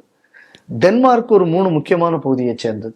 அதுல ஒரு பகுதி கிரீன்லேண்ட். அது எங்க இருக்குன்னா அண்டார்டிகாவுக்கும் ஆர்டிகாவுக்கும் இடையில இருக்கக்கூடிய பக்கத்துல, அது அமெரிக்காவுக்கு வடக்கு பகுதியில் வரும், அந்த பக்கம் அதுக்கு கனடாவும் வரும், அந்த இடத்துல இருக்கு. அந்த கிரீன்லேண்டுன்றது அது வந்து அந்த நான் சொன்ன டென்மார்க்ல 3 பகுதியில ஒரு அதிக லேண்ட் மாஸ் இருக்கிற பகுதி கிரீன்லேண்ட். இந்த கிரீன்லேண்டில் அமெரிக்கா வந்து டென்மார்க்குள்ள ஆட்சியை ஒழிப்பதற்கான அரசியல் செய்கிறது, அயோக்கியத்தனத்தை செய்கிறது. எப்படி வெவ்வேறு நாடுகளில் வந்து வெவ்வேறு நாடுகளில் உள்ள பங்களாதேஷ்ல வந்து ஆட்சியை கவுத்தி விட்டது, ஸ்ரீலங்காவில் கவுத்தி விட்டது, இந்த மாதிரி அங்கே கவுத்துவதற்கு முயற்சி செய்து கொண்டிருக்கிறதுன்னு அமெரிக்காவில் இருக்கக்கூடிய ஹை கமிஷனரை வந்து டென்மார்க் அரசாங்கம் சம்மன் பண்ணி இன்னைக்கு கேள்வி கேட்டிருக்கு. ஸோ இதெல்லாம் நம்ம எதை காட்டுது அப்படின்னு சொல்லியாச்சுன்னா, யூரோப்பியன் யூனியன்ல இருக்கக்கூடிய நாடுகளே இன்னைக்கு அமெரிக்காவை வில்லன் என்று காட்டுவது இல்லாமல் கூட்டு வான் பண்ணக்கூடிய லெவலுக்கு போயிருக்குன்னா, இதெல்லாம் அமெரிக்கா லூஸ் பண்ணக்கூடிய இடம், இதெல்லாம் இந்தியா கெயின் பண்ணக்கூடிய இடமாக அமைவதற்கு வாய்ப்பு இருக்கு. அதனால இன்னைக்கு ட்ரம்ப்புக்குள்ள நீங்க சொன்ன மாதிரி இது யாருக்குள்ள வார் அப்படின்னு வேணா ட்ரம்ப்போடு எய்டு வேணா சொல்லலாம். ஏன்னா ட்ரம்ப்புக்கு காலில் மோடி விழலை. இதுக்கு முன்னாடி அமெரிக்காக்காரன் எதை சொன்னாலும் மன்மோகன் சிங் காலில் விழுந்தார். ஈரான்ல வாங்காத, ஐயா நான் வாங்க மாட்டேன். அடிமை, கொத்தடிமையாக, பிரதான அடிமையாக, முதல் அடிமையாக, 2ஆம் அடிமையாக, புத்தடிமையாக இருந்தாங்க. ஆனால் இன்னைக்கு அந்த மாதிரி வந்து மோடி வந்து இருக்க மாட்டாருங்கிறது அவங்களால ஜீரணிக்க முடியல. இல்லை இப்போ பாருங்க, இப்போ டென்மார்க்கு கூப்பிட்டு கேட்குது. இப்போ யூரோப்பியன் நேஷன்ஸ் ஏதாவது பிளாக், இப்போ இந்த நேட்டோவே எவ்வளோ நாளில் வந்து ஆட்டம் காணுங்கிறது தெரியல. ஏன்னா பல நாடுகள் வந்து இப்போ என்ன பண்ணுறாங்க, அவங்களே டிஃபென்ஸ் ரிசர்ச், டிஃபென்ஸில் வேற போனோம்னு பார்க்குறாங்க. இப்போ இந்தியாவோட சேர்ந்து கூட 6th ஜெனரேஷன் ஃபைட்டர் ஜெட்ஸுக்கான முயற்சிகள் நடந்துகிட்டு இருக்கு. ஸோ இந்த மாதிரி எல்லாம் வரும்போது அமெரிக்காவோட பவர் இங்கக்கூடியது கொஞ்சம் கொஞ்சமாக டிமினிஷ் ஆக தொடங்கும். இது இந்தியாவுக்குள்ள ஒரு மாற்றுக்காலம். ஏன்னா இது மோடியோட வார்னா ஏன் இப்போ டென்மார்க் வந்து அமெரிக்காக்காரனை கூப்பிட்டு சொல்ல போறான்? ஏதாவது ஒரு நாடாவது இன்னைக்கு அமெரிக்காவோட ஸ்டேட்மெண்ட் ஆதரிச்சு விட்டாங்களா? கிடையாது. வேற எல்லா நாடும் என்ன ஸ்டேட்மெண்ட் விட்டதுன்னா, இது போருக்கான காலம் இல்லைன்னு இந்த சண்டை தொடங்கின காலத்துல இருந்து மோடி சொன்னாரு. யூரோப்பியன் யூனியனுக்கு வெளியில இருந்த ஒரு தலைவர் இந்த போர் நிறுத்தத்தை பத்தி பேசினால் அது நரேந்திர மோடி மட்டும்தான். இதுதான் உலகத்துல இருக்கிற எல்லா நாடுகளும் இப்பொழுது சொல்லி வருகிறார்கள். அதனால இப்ப இந்தியாட்ட சண்டைக்கு வந்ததுனால அமெரிக்கா பல எதிரிகளை சம்பாதித்து வருகிறது, பல நண்பர்களை இழந்து வருகிறது என்பதுதான் உண்மை. மத்திய அரசுடன் எந்த மோதலும் இல்லை, நல்ல உறவு உள்ளது, பாஜக குறித்த முடிவுகள் எதையும் நாங்கள் எடுப்பதில்லை அப்படின்னு சொல்லிட்டு RSS தலைவர் மோகன் பாகவத் அவர்கள் பேசியிருக்கிறார். ஒரு 3 நாள், அதாவது அவங்களுடைய 100வது ஆண்டு விழாவையொட்டி ஒரு 3 நாள் உரையாடல்கள் வந்து நடத்தியிருக்கிறாங்க. அதுல அவர் பேசி நிறைய விஷயங்கள் அவர் சொல்லியிருக்கிறார். தொழில்நுட்பம் என்பது அது எஜமானராக ஆகிவிடக்கூடாது, நம்ம தான் எப்பயுமே அதற்கு அடிமையாகக்கூடாது அப்படின்னு சொல்லியிருக்காரு. அதே நிமிடத்துல கல்வியை பற்றி சொல்லும்போது கல்விங்கிறது ரொம்ப முக்கியமானது. நம்ம நாட்டில் இருக்கக்கூடிய கல்வி அமைப்பு அப்படிங்கிறது அந்த வெள்ளைக்காரன் காலத்தில் இருக்கக்கூடிய நம்ம அடிமையாக இருந்தபோது எழுதப்பட்ட அந்த கல்வி முறை அதை முழுவதுமாக மாற்ற வேண்டும். இப்போ வந்திருக்கக்கூடிய புதிய கல்விக் கொள்கை நமக்கு ஏற்ற மாதிரியான அடிப்படையில் இப்போ வடிவமைக்கப்பட்டுள்ளது அப்படிங்கிறத சொல்லியிருக்கார். அதே போல புதிய பாஜக தலைவர் பற்றிய கேள்வி வரும்பொழுது புதிய பாஜக தலைவர்களை தேர்வு செய்யும் பணி எங்களுடையதாக இருந்திருந்தா நாங்கள் இவ்வளோ நாள் நாங்கள் ஒரு தலைவரை இவ்வளோ நேரம் தேர்ந்தெடுத்திருப்போம், இவ்வளோ காலதாமதம் ஆக்கியிருக்க மாட்டோம் அப்படின்னு சொல்லியிருக்கார். அதுவரை இன்னும் சில விஷயங்கள் சொல்லும்போது வர்த்தகத்தை பற்றி இன்னைக்கு இருக்கக்கூடியதை பற்றி சொல்லும்போது சொல்றார், நாடுகளுக்கு இடையே வர்த்தகம் என்பது எந்தவித ஒரு அழுத்தமும் இல்லாமல் வேணும். வரி விதிப்புங்கிறது ஒருத்தருக்கு 300 நாடு மேல அது அழுத்தம் கொடுப்பதாக இருக்கக்கூடாது. ஒரு சர்வதேச அதே நேரத்தில் சர்வதேச வர்த்தகமும் தொடர வேண்டும். நமக்கு என்ன தேவையோ அதை மட்டும் நம்ம இறக்குமதி செய்ய வேண்டும். இந்த நாட்டிலேயே இருக்கக்கூடிய உள்நாட்டு தயாரிப்புகளை நம்ம அதிகமாக ஊக்குவிக்கணும் அப்படிங்கிற விஷயத்தையும் அவர் அதில் சொல்லியிருக்கிறார். அதை தவிர அதுக்கு அடுத்து முக்கியமாக இன்னும் சில விஷயங்கள் அவர் என்ன சொல்றாரு அப்படின்னு சொன்னா, குடும்ப நல்லிணக்கம் மற்றும் நாட்டினுடைய மக்கள் தொகை சமநிலையை அடையணும் அப்படின்னு சொன்னா இந்துக்கள் எல்லாரும் 3 குழந்தைகளை பெற்றுக்கொள்ள வேண்டும் அப்படிங்கக்கூடிய விஷயத்தையும் அவர் சொல்லியிருக்கார். ஏன்னா இன்னைக்கு குழந்தை பிறப்பு விகிதம் என்பது குறைந்து கொண்டே வருது, மக்கள் தொகை ஏற்றத்தாழ்வு அதிகரித்து வருகிறது. இதை சமன் செய்யணும் அப்படின்னு சொன்னா 3 குழந்தைகள் இருக்கணும். 3 குழந்தைகள் இருக்கும்பொழுது அந்த குடும்பத்திலையும் ஒரு அண்டர்ஸ்டாண்டிங் நல்லா இருக்கு, இணக்கம் இருக்கிறது அப்படிங்கிறதையும் சொல்லியிருக்கார். அதே போல தெருக்களுக்கு மற்றும் ஊர்களினுடைய பெயர்கள் ஆக்கிரமிப்பாளர்களுடைய பெயர்கள்லாம் இருக்கக்கூடாது, அதெல்லாம் நீக்கப்பட வேண்டும் என்றும் பேசியிருக்கிறார். ஒரு நல்ல ஸ்பீச். இன்னும் சொல்ல போனா ஒரு தேச எப்படி இருக்க வேண்டும் என்பதற்கான ப்ளூ பிரிண்டாக நான் இதை பார்க்குறேன்.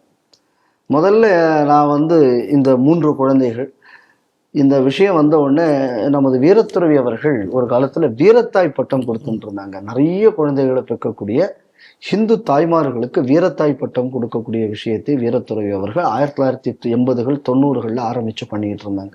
அப்போ பலர் என்கிட்ட சொல்லும் போது இவருக்கு வேற வேலை இல்லையா, இந்த காலத்துல போய் நீங்க குழந்தைய வளர்க்குறவனுக்கு அவனுக்கு தான் அந்த கஷ்டம் தெரியும், இவருக்கு அது என்ன தெரியும்னு எல்லாம் பலர் பேசினார்கள். நான் இதை இன்னைக்கு பாருங்க, இன்னைக்கு ஜப்பானோட பிரச்சனை என்ன, மக்கள் தொகை இல்லை, யூரோப்பியன் ரேஸே நீ கொஞ்சம் வருஷத்துல இருக்குமான்னு தெரியாது.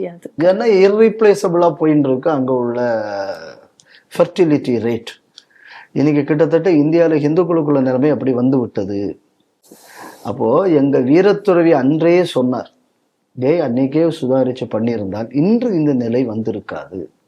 அப்போ நம்ம எதை கவனிக்கணும் அப்படின்னா, அவர் ஒரு RSS பிரச்சாரகர், இவர் RSSக்கு இன்னொரு RSS பிரச்சாரகர்.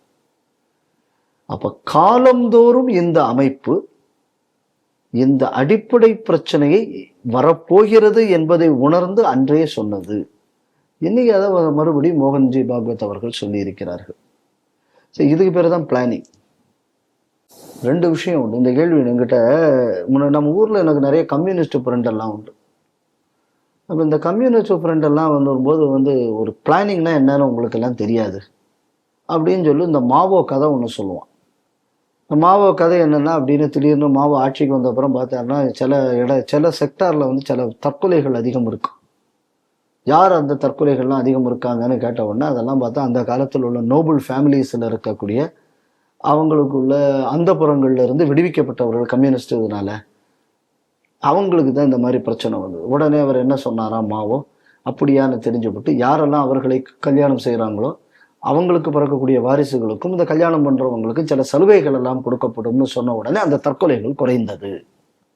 அப்ப எப்படி மனித உயிரை மாவோ காப்பாற்றினார் என்று தெரியுமா அப்படின்னு. இது எப்ப மாவோ ஆட்சி வந்து தற்கொலையெல்லாம் நடந்ததுக்கு அப்புறம் நம்ம ஊர்ல கிருஷ்ண பரமாத்மான்னு ஒருத்தர் இருந்தார். நரகாசுரனை கொண்டவனா அவன் அந்த புறத்துல எக்கச்சக்க பொம்பளைகள் இருந்துச்சான். அவர் என்ன பண்ணார், இவர்கள் அனைவரையும் நான் ராஜபத்தினிகளாக அறிவிக்கிறேன்னு அன்னைக்கே அறிவிச்சுட்டு போயிட்டார். அப்போ மாவோவுக்கு இந்தியாவுக்கு அதான் வித்தியாசம், ஹிந்துத்துவத்துக்கும். கம்யூனிசம் வந்து ஒரு பிரச்சனை வந்ததுக்கு அப்புறம் அதுக்கு என்ன தீர்வுன்னு யோசிக்கும். ஹிந்துத்துவம் என்பது ஒரு பிரச்சனை வருவதற்கு முன்னாடியே அதற்கு ஒரு தீர்வையும் சொல்லி அதை சரி செய்வதற்குள்ள வேலையும் செய்துவிடும். இதுதான் இந்த பிளானிங்ல உள்ள வித்தியாசம். அதனாலதான் அன்னைக்கு வீரத்துறவி சொல்லியிருக்கார், இன்னைக்கு மோகன்ஜி பாகவத் அவர்களும் சொல்லி இருக்கிறார்கள். இது இர்ரீப்ளேசபிள் ஆயிடு விடக்கூடாது என்பதற்காக இந்த செய்தியை அவர் சொல்றார். அதனால இது இந்த பாலிசி பிளானர்ஸ் அப்படின்னு சில ஆளுகள் வந்து நாங்கள் பாலிசி லெவலில் சிந்திக்கிறவங்க அப்படின்னு நான் இந்த ஐஐடி பக்கம் போகும்போது சில அறிவுஜீவிகள்லாம் பார்ப்பேன். இந்த மாதிரி தான் பேசிக்கிட்டு இருக்குங்க. ஆனால் ஒரு பாலிசின்னா என்னன்னே தெரியாமல் பேசக்கூடிய ஒரு கூட்டம் நிறைய பேர் நான் பார்த்துருக்கேன். அதில் இவர்கள் புரிஞ்சுக்கணும், முதல்ல இந்தியன் பாலிசி ஃப்ரேமிங்னா அந்த இந்திய சிந்தனையில் பாலிசி ஃப்ரேமிங்னா என்ன, வருமுன் காப்புது. அதான் மந்திரி கிழகு வரும் பொருள் உரைத்தல். ஸோ அதனால இன்னைக்கு மோகன்ஜி பாகவத் அவர்கள் வரும்பொருள் உரைத்தல் என்பதைத்தான் இந்த விஷயத்துல சொல்லி இருக்கிறதாக பார்க்கணும். இன்னொரு ஒரு ஹைலைட் பண்ண வேண்டிய பாயிண்ட் என்ன அப்படின்னா, உலகம் முழுவதும் திரைக்கடல் ஓடியும் திரவியும் தேடு, இந்த விஷயத்த ரொம்ப தெளிவாக அவர் சொல்லியிருக்கார். அதே நேரத்துல நீ உள்நாட்டுக்குள்ள வற்புறுத்தலுக்கு நீ அடிபணிந்து விடக்கூடாது, அதையும் தெளிவா சொல்லியிருக்கார்.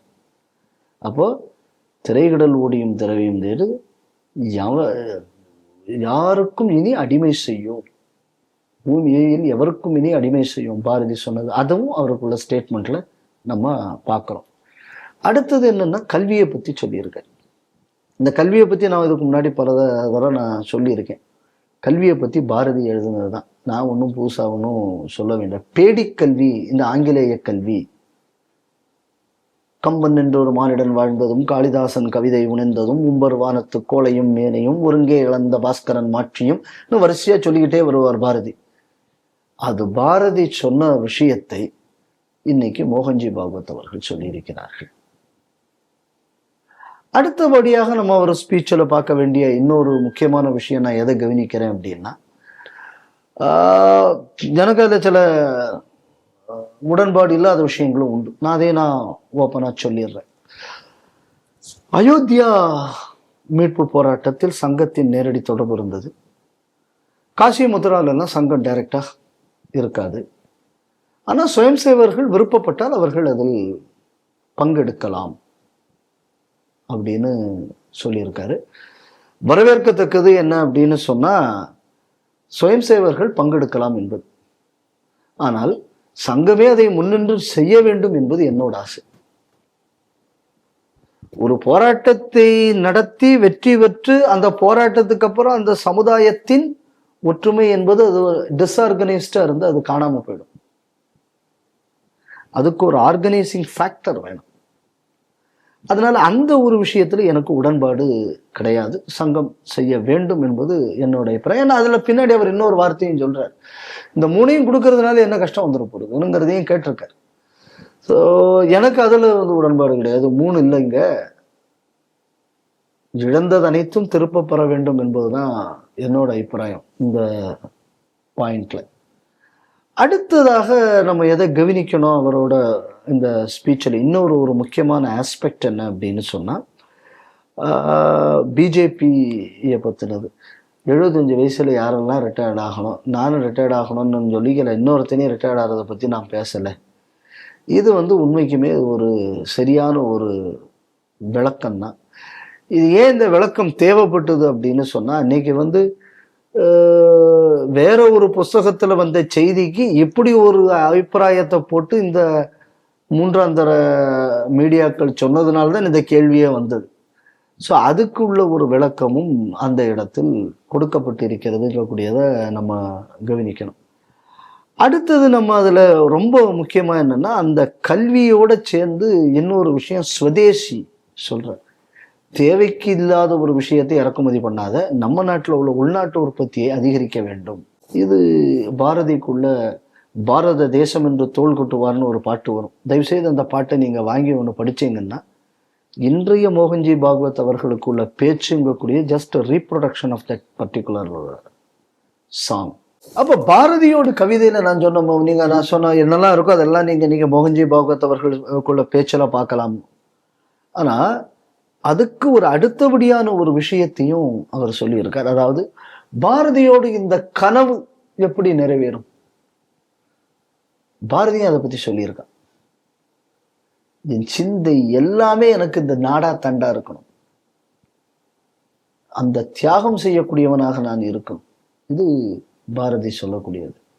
இவரோட இந்த ஸ்பீச்சிலேயே நான் மிகவும் ரசித்தது என்ன அப்படின்னா, ரசித்தது என்பதை விட இந்த எண்ணம் நான் உட்பட இந்த தேசத்தில் இருக்கிற அனைவருக்கும் வர வேண்டும்னா என்னன்னா, ஆர்எஸ்எஸ்க்கு வந்தா உனக்கு என்னடா கிடைக்கும் அப்படின்னு என்னட்டு நீங்க கேட்டீங்கன்னா உங்களுக்கு ஒன்றும் கிடைக்காது.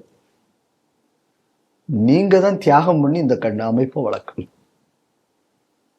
இப்படின்னு ஒரு வார்த்தை.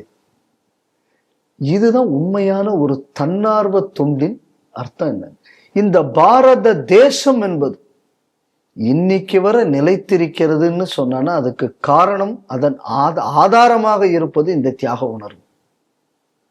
இந்த தியாக உணர்வு என்பது இந்த நாட்டை விட்டு போயாச்சுன்னா அதோட இந்த நாடு முடிஞ்சு போச்சு. அப்ப இந்த நாட்டின் ஆதாரமான தியாக உணர்வை வளர்ப்பதுதான் ஆர்எஸ்எஸ். அந்த தியாக உணர்வை இன்னைக்கு வளர்க்கறதுக்கு எல்லாரையும் தியாகம் பண்ண வாயா, நீ தியாகம் பண்றதுக்கு தான் நான் அமைப்பு வச்சிருக்கேன் அப்படின்னு இன்னைக்கு தைரியமா ஒரு அமைப்பால சொல்ல முடியறதுன்னா எந்த அமைப்பால சொல்ல முடியும்? 200 ரூபா குவார்டரு, மந்திரி சீட்டு, எம்எல்ஏ சீட்டு, இல்லைன்னா வாரிய தலைவர், இப்படி என்று வளர்ந்த அமைப்புகள் நம்ம நாட்டில் இருக்கிற ஒரு உலகத்துல இன்னைக்கு எல்லாமே இன்னைக்கு மெட்டீரியலிசத்தை மையப்படுத்தி தான் போகுது. மெட்டீரியலிசம் இல்லை, இது இந்த வாழ்க்கையின் நோக்கம் அது இல்லை. வாழ்க்கையின் நோக்கம் என்பது என்ன அப்படின்னு சொன்னா, நீ இறைநிலையை அடைதல். இதுதானே இந்த நாட்டோடு அடிப்படை. அப்ப அந்த இறைநிலையை நான் அடைய வேண்டும்னு சொன்னா முதல்ல தியாகம் என்ற எண்ணம் எனக்கு வரணும். அப்ப இந்த எண்ணத்தை அடிப்படையாக வளர்ப்பதுதான் ஆர்எஸ்எஸ். இந்த message is loud and clear. அதனால பாரதியின் அந்த பாட்டு, பாரத தேசம் என்று தோள் கொட்டுவார் அந்த பாட்டு, அது இந்த blue print for this country. இந்த ப்ளூ பிரிண்ட் என்பதை அச்சீவ் பண்ற வழிங்கிறது என்னன்னா, இன்னைக்கு அதுவும் பாரதி சொன்னது, இப்படித்தான் இந்த நாடு உருவாச்சு அப்படிங்கக்கூடியது அதர்வண வேதத்துல இருக்கு. இந்த நாடு எப்படி உருவாச்சுன்னு நாடு எப்படி உருவாச்சுன்னு ஒரு கேள்வி வரும்போது ரிஷிபுங்கவர்கள் அவர்களுக்குள்ள தபஸ் பண்றாங்க. கடமை உணர்வும் பக்தியும் உள்ள மக்கள் அதற்கு உதவி செய்யறதுனால் தேசம் உருவாகிறது. இது அதர்வண வேதத்துல சொல்லப்பட்டது. அப்போ இந்த நாட்டோடு அடிநாதம் என்பது என்ன, அதை வளர்ப்பதற்கு ஒரு அமைப்பு என்றால் அது ஆர்எஸ்எஸ். அப்படி வளர்க்கக்கூடிய இந்த நாடு எப்படி இருக்கும், அது இந்த பாக்கி ஆஸ்பெக்ட் எல்லாம். ஸோ அதனால ஒரு அமைப்போட விஷன், ஒரு அமைப்போட ஆக்ஷன், இது ரெண்டும் சொல்லப்பட்டு இருக்கிறது.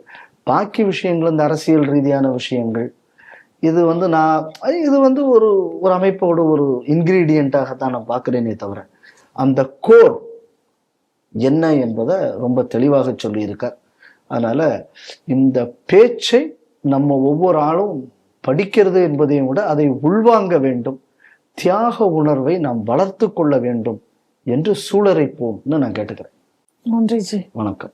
இன்றைய செய்திகள் சிந்தனைகள் நிகழ்ச்சி இத்துடன் நிறைவு பெறுகிறது. மீண்டும் நாளை சந்திப்போம். நன்றி, வணக்கம், ஜெய் ஹிந்த்.